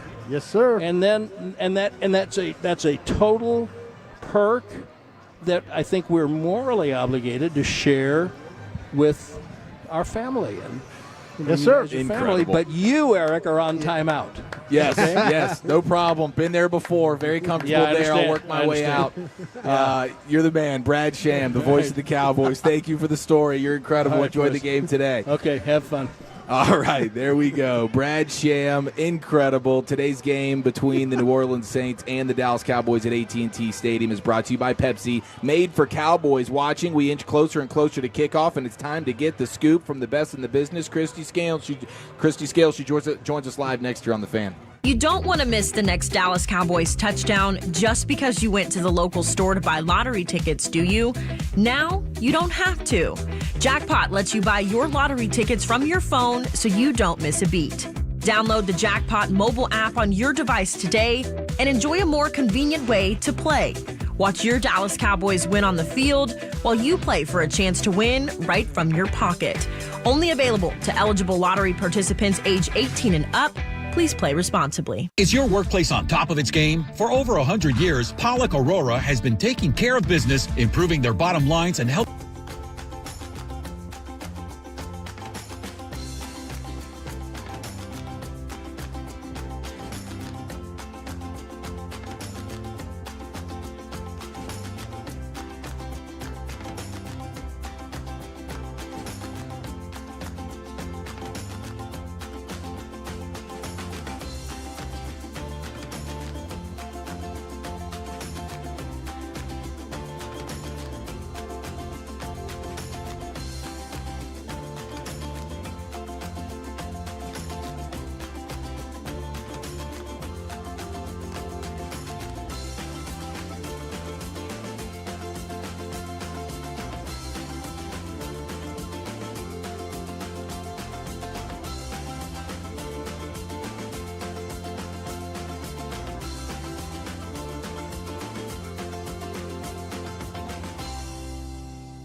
exciting end zone mac and tenders and touchdown tacos featured menu in Celebrity Chef stands hosted by 2024 first and second place grant winners of Taste of the Cowboys Youth Challenge presented by Dallas Cowboys and Dairy Max. My goodness, man, this is award-winning student chefs cooking it up for all sorts of Cowboys fans today here at AT&T Stadium. And the Amazing Taste of the Cowboys fundraiser for the North Texas Food Bank has raised more than $4.5 million to provide more than 12 million meals to feed the hungry youth there. And it fed one Bryan Broaddus today. My goodness, that was impressive with the way you just housed that, my friend. Yeah, excellent. I took a page out of your book, just kind of inhaled it, but excited about the food as always, but excited to get to talk to our next guest, though, too. Yes, the legendary Christy Scales set to join us. I did want to let you know that the Arlington ISD team took top honors and won $10,000 as a grant for their school. The Carrollton Farmers Branch ISD team won second place and received a $5,000 grant for their school. Yeah. Very, very exciting. Now we go onto the turf of AT&T Stadium and welcome in the greatness of Christy Scales. As long as she is able to hear us right now. Christy, hey, Eric. Christy, hey, you with Bryan. us? I am, yeah. Heck yeah. Hey, a lot going on down here. Iron Mike Tyson down here. Jake Paul's going to be down here a little later. Of course, those two guys are going to have their fight here in November. But, yeah, a lot going on. And then the Saints fans, you know, they have shown up early. So, yeah, this is going to be rocking today. I'm excited about this matchup. Yes, you are not kidding. Okay, so what were some of the clues that Jake Ferguson was going to be inactive today? Well, when he walks out in flip-flops, that's pretty much your clue. Of course, not practicing all week. And, you know, they listed him as doubtful, but when you're not even practicing on Friday, that kind of puts the out and out full. But, yeah, he's going to be here on the sideline and helping with with the other tight ends and the things like that. And he did go through a few of the drills with Linda Wells, the tight ends coach, but no, when he walks out in flip-flops, that's when you know that even though you have to wait for the official word of the inactive list, that he's going to be out. But I know you guys have been mentioning that Princeton Fant is elevated, and of course he can be one of those key guys on special teams as well. But is really excited talking with Linda. He's excited for Schoonmaker to make the most of this opportunity because really, only about 15 targets last year. But, you know, they're going to be counting on him blocking with the run game. We know that Brevin Spanford, that's one of his strengths coming in, is blocking. And the one thing I was wondering is with Hunter Lipke and the ways that they were integrating him, and he's kind of the Swiss Army knife for the Cowboys, the way that Taysom Hill is for the Saints. Of course, Hunter doesn't play quarterback the way Taysom Hill has, but I'm told that don't look for a lot of fancy different things with Hunter, that they didn't throw in a bunch of different things this week specifically for him. It's more sticking to some of the things that we saw throughout training camp. And so it doesn't mean that he's not going to have a big part in today's game and, you know, certainly a key role to play, but they're not changing a bunch of things up to include Lipke because Ferguson is inactive. Hey, Christy, last week we saw a punt return. Are you expecting big things in the return game? I really am, because what you have today are the two Pro Bowl punters over the past, the two Pro Bowl return specialists for the past two seasons, Kavonte Turpin in 2022 and Rashid Shaheed in 2023. And they actually got to be friends at, even Shaheed talking with Brian Anger and Brian Aubrey at the Pro Bowl this past year, because both of those guys were there. So there's a lot of respect for Shaheed. One thing that Bones Fossil, the special teams coordinator, was really grateful for was to have a guy like Kavonte Turpin, who was your scout team punt returner, to give them a real good look of what they can expect from Shaheed, because these guys physically and speed-wise are near carbon copies of each other. And the other thing I was wondering is, when you have a really dynamic return specialist, and Shaheed also returns kickoffs as well as punts, do you just blast the ball out of the back of the end zone? But I'm told, no, we're going to play it. We think that our coverage is good enough that we don't have to give them the 30-yard line with the touchback under the new rules. So just because you have some dynamic kickoff returners back there, I still think that we're going to get a chance to see some kickoffs. And when it comes to punts, Bryan Anger, there were a couple last week that he left out more towards the middle of the field. A lot of that had to do with that crosswind in Cleveland. Of course, you have the perfect conditions here inside, and the roof is closed and the doors are closed. So expect the more directional kicking in the punts and try and take Shaheed and pin him more to the sidelines. Getting the scoop from Christy Scales here before a Week 2 Cowboy kickoff. Saints in town here at AT&T Stadium. What do you think the plan is defensively here for the Cowboys today, Christy? You know, I'm really expecting to see more of Chiofalo at linebacker, and that's because I think we're going to see more of the base defense for the Cowboys going against that Saints run game, and of course Taysom Hill, the way that they utilize him, and Kamara. Last week it was DeMarvion Overshown who in his Cowboy debut got the majority of the work at linebacker. Well, Kendricks was number 1 overall, of course, with 51 reps at middle linebacker. Overshown got 44 snaps last week. That's a lot. Whereas Damone Clark, 25, and then Chiofalo, who would be outside in the base, just 9 defensive snaps, 13 snaps on special teams. I think Chiofalo is going to get a heavier dose this week just because we're going to see more base. What do you think of Mike Tyson being out there? How's he looking physically? Oh my gosh, yeah, and want to see Jake Paul too. I think Jake is like 6'1", and Mike Tyson. It's funny because, you know, talking with some of the guys, there are very few guys that are guests on the sideline that the Cowboys players get really excited to see. Like when McGregor was here, that was really cool. When it's guys like LeBron James and things like that, but they were really excited to see Mike Tyson. So everybody made a beeline over here to make sure they could shake his hand or get a picture with him. So it's really cool. I've never seen him in person before, but I think that's going to be a great fight that's going to be here in November. Absolutely fantastic. We appreciate the time as always, Christy, and we look forward to catching up with you next hour. Sounds good. Thank you, Eric. Thank you, Brian. Yes, ma'am. There she goes, Christy Scales, best in the business. Iron Mike Tyson, Jake Paul, it's incredible. Yeah, she makes a good point about Chiofalo playing more base, especially if the Saints get into 21 and 22 personnel where they start playing with a fullback. Okay. That's where Foster Moreau would be the guy there. But yeah. Just over 60 minutes to kick off. We go into the owner's box, we get the coach's corner, and we continue the preview next right here on The Fan. Experience a fabulous fall shopping day at the Flea Style Market at the Star, presented by Maker Place by Michaels on Saturday, September 28th. This vibrant outdoor market is packed with over 60 local artisans, offering a curated selection of fashion, jewelry, home decor, kids' goodies, and lifestyle must-haves. Enjoy a fun-filled day of discovering unique finds with free admission and parking at the Star. For all the details, head to thestardistrict.com. Don't miss this chance to support local talent and refresh your fall wardrobe. Hi. I'm Bob. No, not your dad's friend Bob who let you play with fireworks, or that famous actor Bob. I'm a Breakfast Bob. Specifically, a breakfast on a bun from Whataburger. B.O.B. Bob. I'm made to order with a fresh cracked egg, melted cheese, and the best sausage you've ever had. I'm nothing like those other Bobs. I'm better because I'm there for you. From late nights to early mornings, whenever you need a delicious pick-me-up. Can those other Bobs say that? Nope. Come see me at Whataburger, 11 p.m. to 11 a.m. We've all got a wild side. Feed it with Jack Links. Now feed it with more Jack Links. Now use your wild side to smash through the door. Now ride your wild side down the stairs like a sled. Now run naked into the woods. Now challenge a bear to a fight. Now earn the bear's respect. Now fall in love with the bear and move to the woods and raise a family with the bear and become the Bear King and... Stop. Too wild.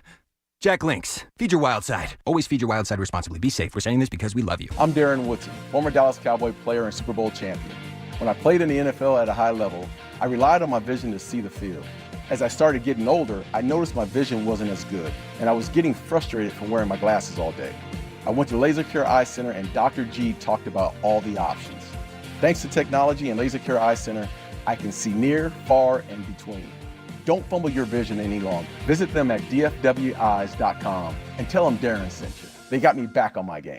Kelly. Who said that? Shoes? Yeah, it's me running shoes. Where were you yesterday? We were supposed to run errands. Oh, yesterday I biked my errands. What do you have, like special shoes for that? Actually, yeah. Red Bull? What's next? Flying your errands? Flying shoes? How many pairs of shoes do you need? No, I'm not gonna fly my errands. I just joined the Red Bull Coast to Coast Challenge at redbull.com, and today is our day. Yes. Red Bull gives you wings. Miller Lite is brewed with great taste and only great taste. The Miller Brewing Company would like to issue a correction. Miller Lite is brewed to be less filling. What are you doing here? Miller Lite tastes great. Look, I'm just reading the script. It says less filling. That's not what my script says. Well, mine said. We'd like to apologize for the previous announcers. Miller Lite is in fact less filling and tastes great. Time to shine, legal guy. Celebrate responsibly. Milwaukee, Wisconsin. Beer. 96 calories and 3.2 grams carbs per 12 ounces. Fewer calories and carbs than premium regular beer. The Medal of Honor is our country's highest military award for valor in combat.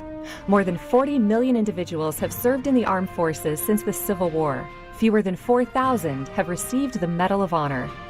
The National Medal of Honor Museum will be a place to preserve these legacies and inspire America. It's being built right next door to the Dallas Cowboys in Texas. Help us honor our country's greatest heroes. Learn more and get involved at mohmuseum.org. Becky Hammond on being the first woman to coach in the NBA. What if it's no big deal that I'm a woman? What if it's about striving for excellence and being the best me without the label? It's not about where others say you should be. It's about where you want to go. It's about a financial services company that focuses on your measures of success. Whether it's for your home or business, we offer personalized service and expert advice to help you achieve your unique goals. Visit swbc.com for financial services without the labels. It's big, it's good, and it's only for Cowboys fans. It's the Cowboys Special from the Cowboys and Papa John's. Get a large one-topping pizza for only $9.99. That's right, Cowboys fans. Get a large one-topping pizza for only $9.99 every day of the week. It's America's team. It's America's pizza. It's the Cowboys Special. Order today, in person, on the phone, or online. Better ingredients, better pizza. Papa John's, the official pizza of the Dallas Cowboys. Whether you're in the courtroom or on the field, winning matters. As a proud partner of the Dallas Cowboys, Barberi Law Firm understands the stakes when your life is on the line. Our clients have a lot to lose, so we use our 25 years of criminal defense experience to handle each case with precision and dedication. Led by board-certified attorney and specialist Heather Barberi, we provide VIP treatment and a relentless pursuit of justice. Choose Barberi Law Firm for a masterful defense. Call 682-LAW-STAR. You're turn it on, leave it on. Home of America's team is 105.3 The Fan. Hello, baby. KRLD-FM and HD1, Dallas-Fort Worth. An Odyssey sports station. This is 105.3 The Fan. You're listening to 105.3 The Fan.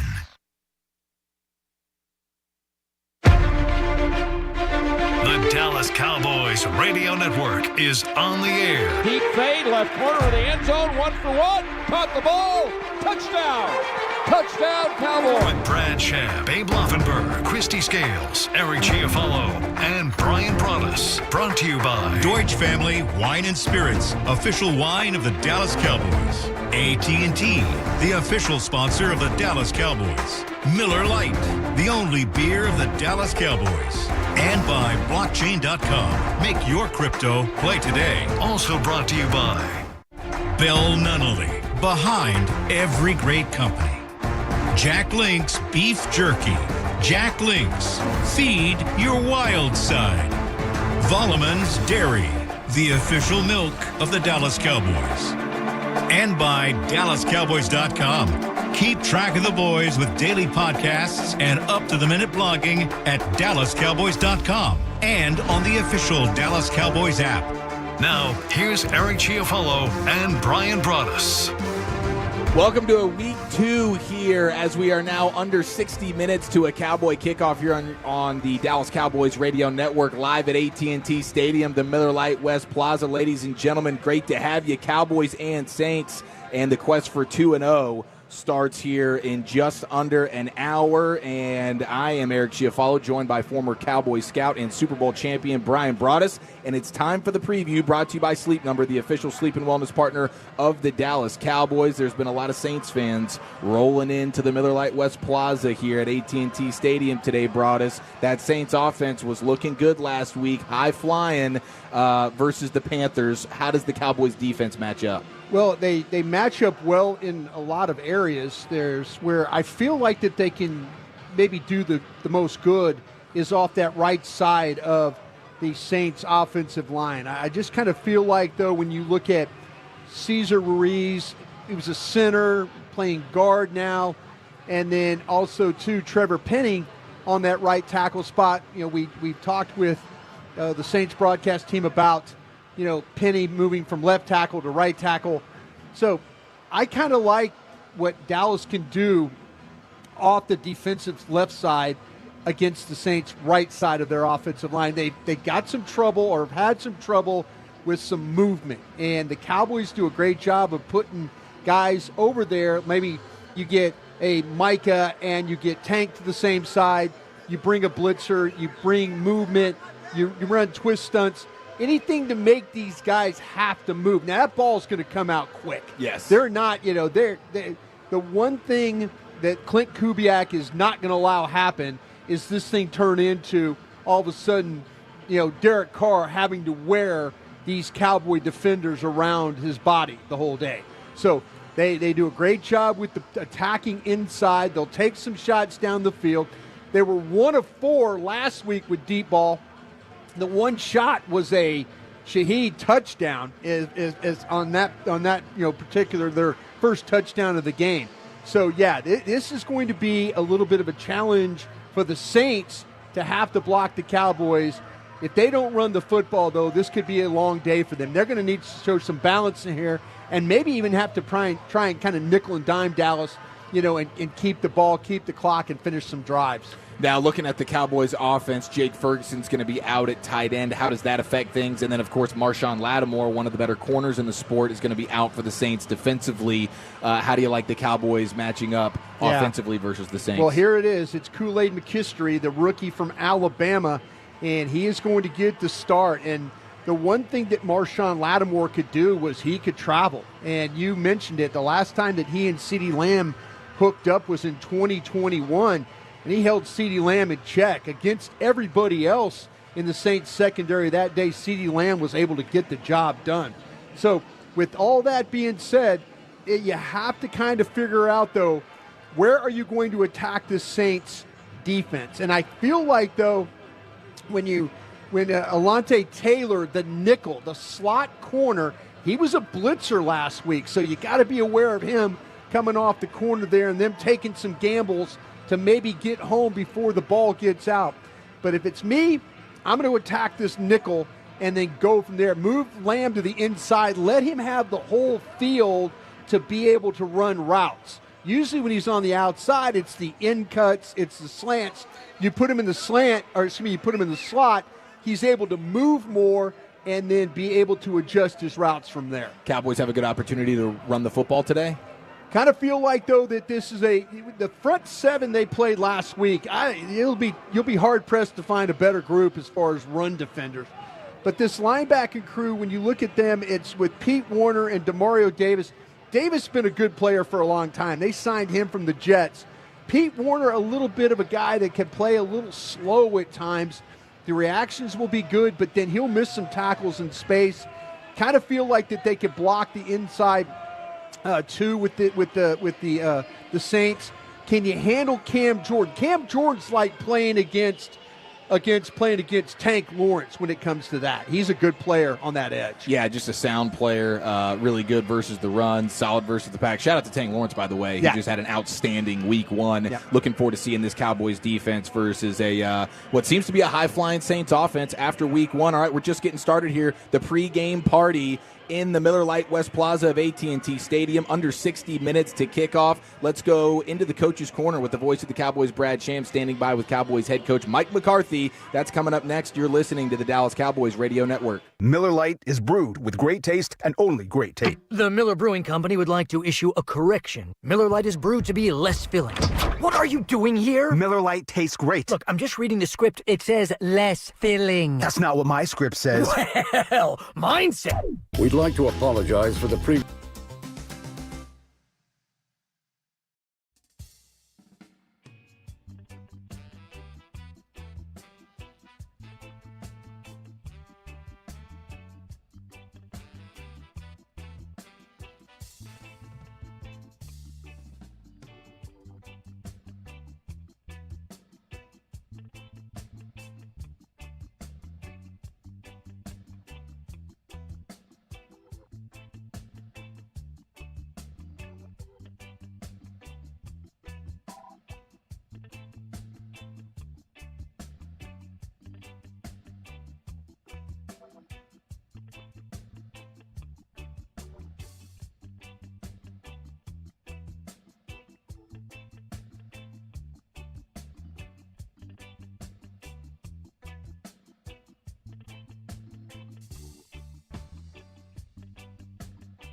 is there a special kind of energy that you feed off of, or does it feel different when it's in front of a crowd like it's going to be in November?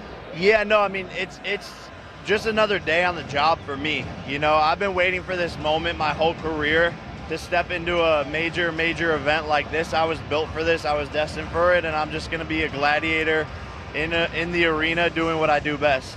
Jake, do you see parallels between your profession and what you see with NFL players? And I don't mean just in terms of toughness, but all of the preparation that goes into it and also the mental discipline required. Yeah, man. You know, being a professional athlete, it becomes your whole life. You know, you have to sacrifice everything to make it and to be great.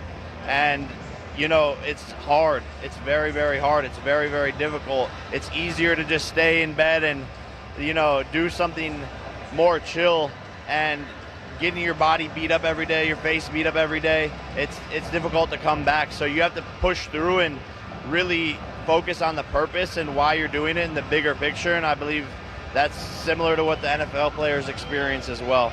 Well, enjoy your time today, and we look forward to having you back on November 15th. Thanks so much. That's Jake Paul, and for those that can't be here in person at AT&T to see Jake Paul and Mike Tyson, of course, it'll be streamed on Netflix. Let's continue counting down to kickoff and rejoin Bryan and Eric. Heck yeah, thank you, Christy. My goodness, absolutely fantastic. You never know what type of surprises can pop up here on the official pregame show of America's team, especially for the home opener. We'll go into the owner's box with Jerry Jones here in a few minutes, but right now it's time to turn things over to Brad Sham, your voice of the Cowboys, who's standing by with Cowboys head coach Mike McCarthy for today's Coach's Corner. Brad, take it away. Fellas, thanks very much. We are right in Mike McCarthy's wheelhouse, a noon home game. Play the game early, get home for dinner, and enjoy your family, right? It's a great way to start your day. Get up, just like you said. But, this is the only one this year, and I'm not alone in loving these games. Our players love it, so it's just, you can see the energy. Guys are rolling in here, well before 8 o'clock, so that's always a good sign. So let's go get it. All right, last week I asked you that if you'd ever heard of the road winning a game. We agreed we had not. But it was a mental thing. But now we're going to sing a different tune because you've been so successful here at AT&T. What's the difference? What's the psychological edge you have playing at home? Well, I think the obvious, the home crowd, the commonality of everything that goes into your home stadium. But routine, leading into it, sleeping in your own bed for most of us. So, I mean, there's just a lot of a lot of positive attributes that go into it, but it's just like anything. You have to prepare to win. We had a better week of preparation this week than last week. I think that's where, we got to just continue to get that part tight. This is really the first true week of a 7-day schedule, so I thought the guys did a solid job there hitting that. But so much of our game is getting into sync and connecting, and not chasing big plays and just getting back to the way NFL football is played. It's just you have to have big plays to win in our league, and you just can't press. And September football, you and I have this conversation every year. It's a bit different. More games are lost in September than won. Do you attribute the better week of practice to that being on the first 7-day schedule and the routine being better? Oh, I think so. I mean, last week was really the first week of being on this schedule, so I think it's only natural too. And I do think there's a being home for 2 weeks element, and hopefully, that coincides with victories at home. I was deconstructing last week's game. Didn't realize until it was happening that you were halfway through the third quarter before your offense got on the field, thanks to the punt return and your defense. And that made me think about the beginning of last year. First month of the season, you had a lot of these lopsided games, scored a lot on defense and special teams, and the offense had a little trouble getting in a flow. It was a while before you got CD and Brandon Cooks going. How much have you looked at that, and does that inform how you start this year? Yeah, definitely. I mean, I've always, do the studies situationally, and how you start the game. The first 15 is a component. I think just like anything, if you spend time and energy on a certain component of the game, it has to show up on Sunday. So I was actually pleased the way we started. I like the fact that we got punched in the mouth in the first series and came right back and put a drive together and scored. So I mean, those are good boxes to check, when you get back into the season, because just like anything, it's nothing truly carries over from the year before. It's you see that just in your roster. 30% of our roster is different, so we had 5 rookies play in starting roles in a game, so it's just getting all that connected. And but it was still a decisive win for our football team, and so you just can't lose sight of that. I almost feel silly even formulating this question, but because of all that youth, is this a more mature roster than the one that started last year? Yeah, I don't know if I agree with that. I thought our last year, especially on defense, we came out of the gate smoking. Those first 2 games, and the first 3 out of 4, frankly. But yeah, because we are clearly younger in spots this year, so I don't know. I think it's very, very comparable. The young guys who you mentioned, some of the rookies especially who played last week quite a lot, are going to continue to do that. How have you seen them absorb week 1 and go through week 2 in practice? Well, I just think like it's anything, you get over that first time hurdle, and now this is going to be another one today. They're going to be tested, and frankly, I think it's only going to get harder for them moving forward because once you put tape, once you have tape available, now the other guys get to study you. So, and you'll see that go, especially when you hit week 4 and week 5, and so they just got to keep staying after the grind. They got great leadership to lean on in that O-line room, and because it's coming. A completely different challenge today than the one you had last week, which I'm sure from a coaching standpoint is a great thing. But how do you communicate? How have you communicated that to them? Well, one of the things, just in the game plan meetings with the coaches, I mean, the statement was made that, you don't have to be playing Myles Garrett to have a Myles Garrett protection plan. I think just like anything, we did some good things protecting Dak last week, and we need to build off it. And this is a veteran group. I mean, these defensive ends are, Granderson's a hell of a football player. I mean, we always talk about Cam and what a great career he's having on our right side. But both these ends can play, and Tyler will be tested, and they're going to cover. They're going to cover Cooper up and play some 5-man lines and give us some 0-nose, and so all those things. So they have the schematic challenges within their base schemes, and I'm sure we'll see those today. All right, have fun. Appreciate the time. All right, Brad, thank you. All right, fellas, back to you. Thank you, Brad Sham. It's the official pregame show of America's Team. We're live here at the Miller Lite West Plaza of AT&T Stadium. Under 40 minutes to kick off Week 2, a battle of undefeateds, 1-0 with the Saints in town taking on the Cowboys. Let's go into the owner's box, and it'll be Christy Scales hanging out with Jerry Jones. And Dallas Cowboys football will continue in a moment.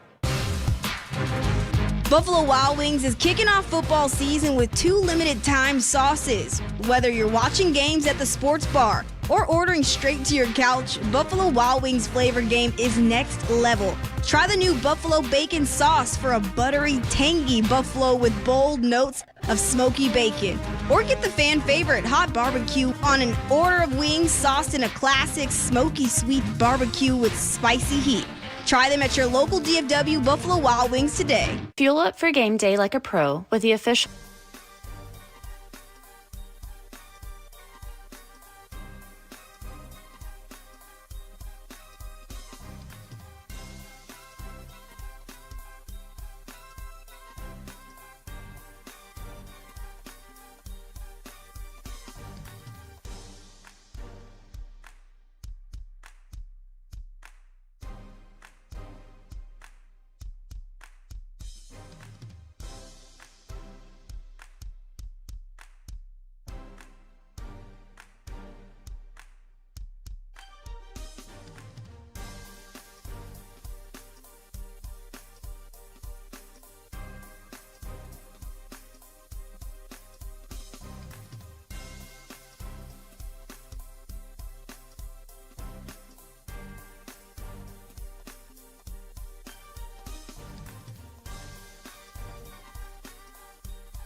they have been pleasant at the same time. Hopefully they're coming in here with smiles and leaving with some sad faces after the Cowboys get done with them. We'll continue to break this game down with the former Cowboy scout and Super Bowl champion Bryan Broaddus here in just a second. But right now, it's time to go into the owner's box of AT&T Stadium, where Christy Scales is standing by with Jerry Jones. Christy, take it away.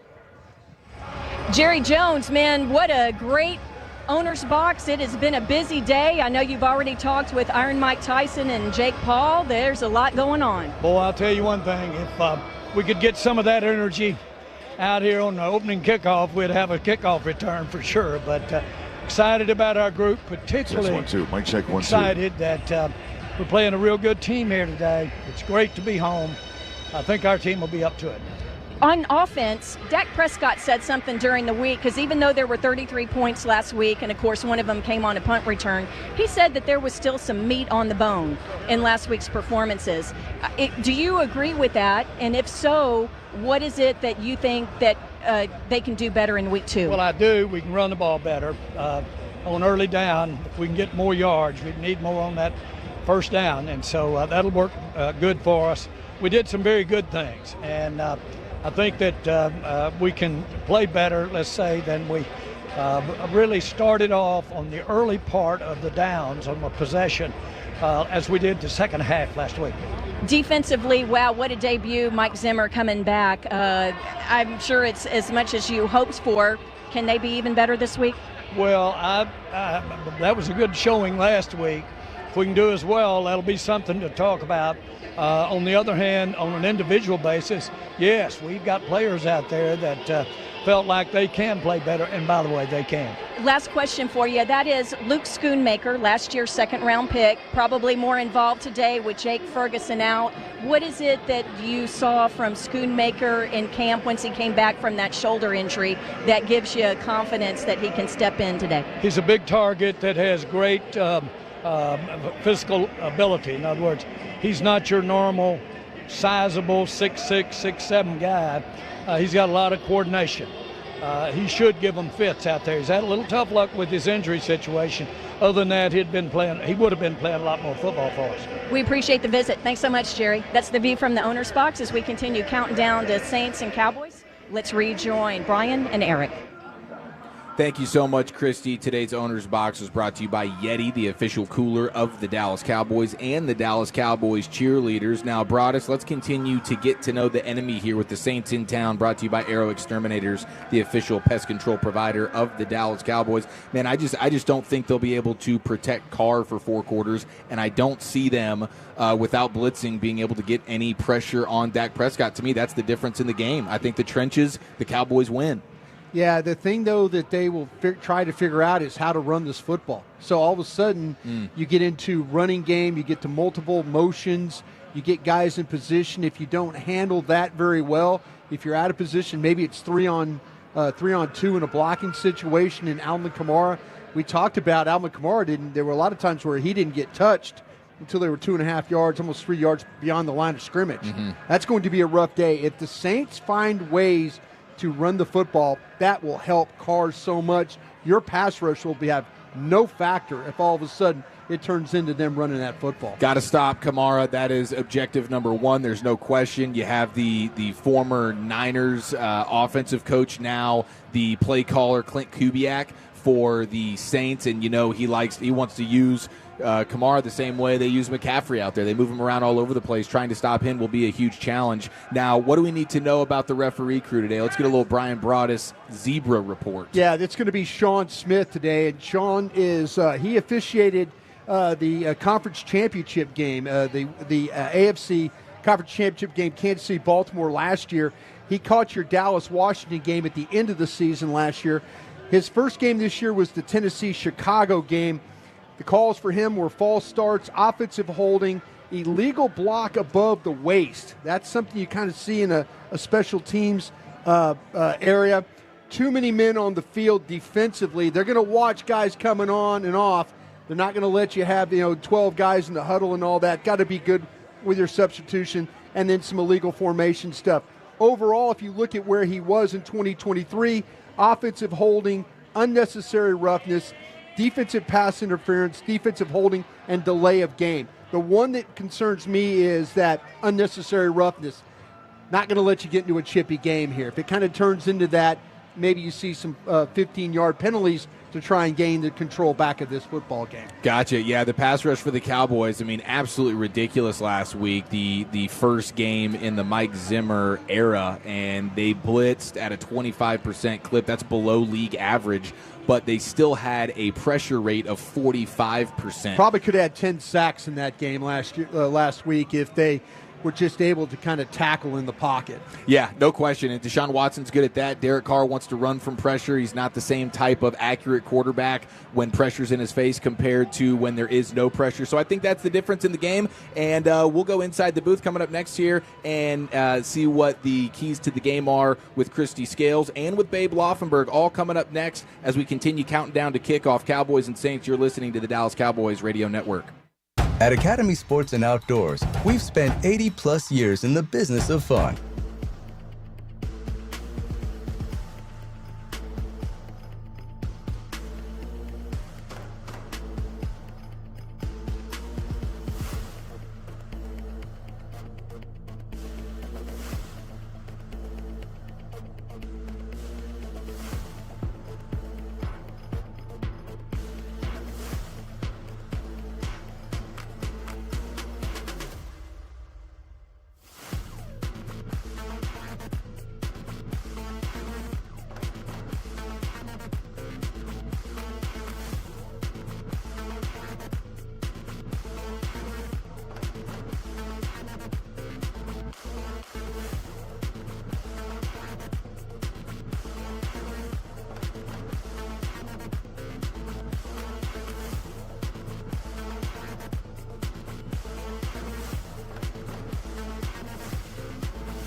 It's like your icons, where everyone is a rookie in crypto with blockchain.com. Perfect throw, my goodness. Wow, did he ever thread the needle. Visit blockchain.com/Cowboys to get started. Apply now to the University of North Texas Dallas Cowboys online MBA in Sport Entertainment Management. This unparalleled graduate degree combines UNT's high-caliber Tier 1 academics with a world-class business expertise of the Dallas Cowboys. Designed for the working professional with immersive in-person boot camps and online courses, the program can be completed in 12 to 24 months. UNT, a proud partner of the Dallas Cowboys. 20 minutes to kick off Cowboys and Saints here at AT&T Stadium, ladies and gentlemen. Let's go inside the booth with Babe Laufenberg, brought to you by the WinStar World Casino and Resort, the casino of the Dallas Cowboys. Please game responsibly. Babe, happy game day to you, brother. How the heck are you? I'm doing great. Fun to be back for a regular season game at AT&T. Yes, absolutely. And this is going to be a fun one, man. I think I'm calling it the truth serum game here in week 2. It's a little early for a truth serum game, but that Saints offense looked unbelievable versus a bad Panthers team last week. And we know what the Cowboys defense did versus the Browns. So that's where I'm most excited. Saints have the ball, Cowboys defense, and what gives here. Yeah, and Carolina, boy, I swear to you, they look like a team they may not win a game this year. They may not win a game this year. 3 straight years they'd have the number 1 pick. Of course, last year, had to give it to Chicago in the trade to get Bryce Young. But anyway, yeah, I think it's going to be a different animal today for the Cowboys. I'll be honest, I wasn't expecting for Deshaun Watson to be as bad as he was last week, but Derek Carr has been on a bit of a roll going back to last season. Saints won 4 of their last 5 last year. I think they had the best point differential in the NFL over those games. And, that could have been, I don't know if you guys have touched on it, but the Saints could have been the Cowboys' wild card opponent here and not the Green Bay Packers. They both finished 9-8 last year, and they lost the tiebreaker in, I believe, conference record. Green Bay had a better conference record than New Orleans. So this Saints team could have been the team in here beating the Cowboys last year instead of the Green Bay Packers.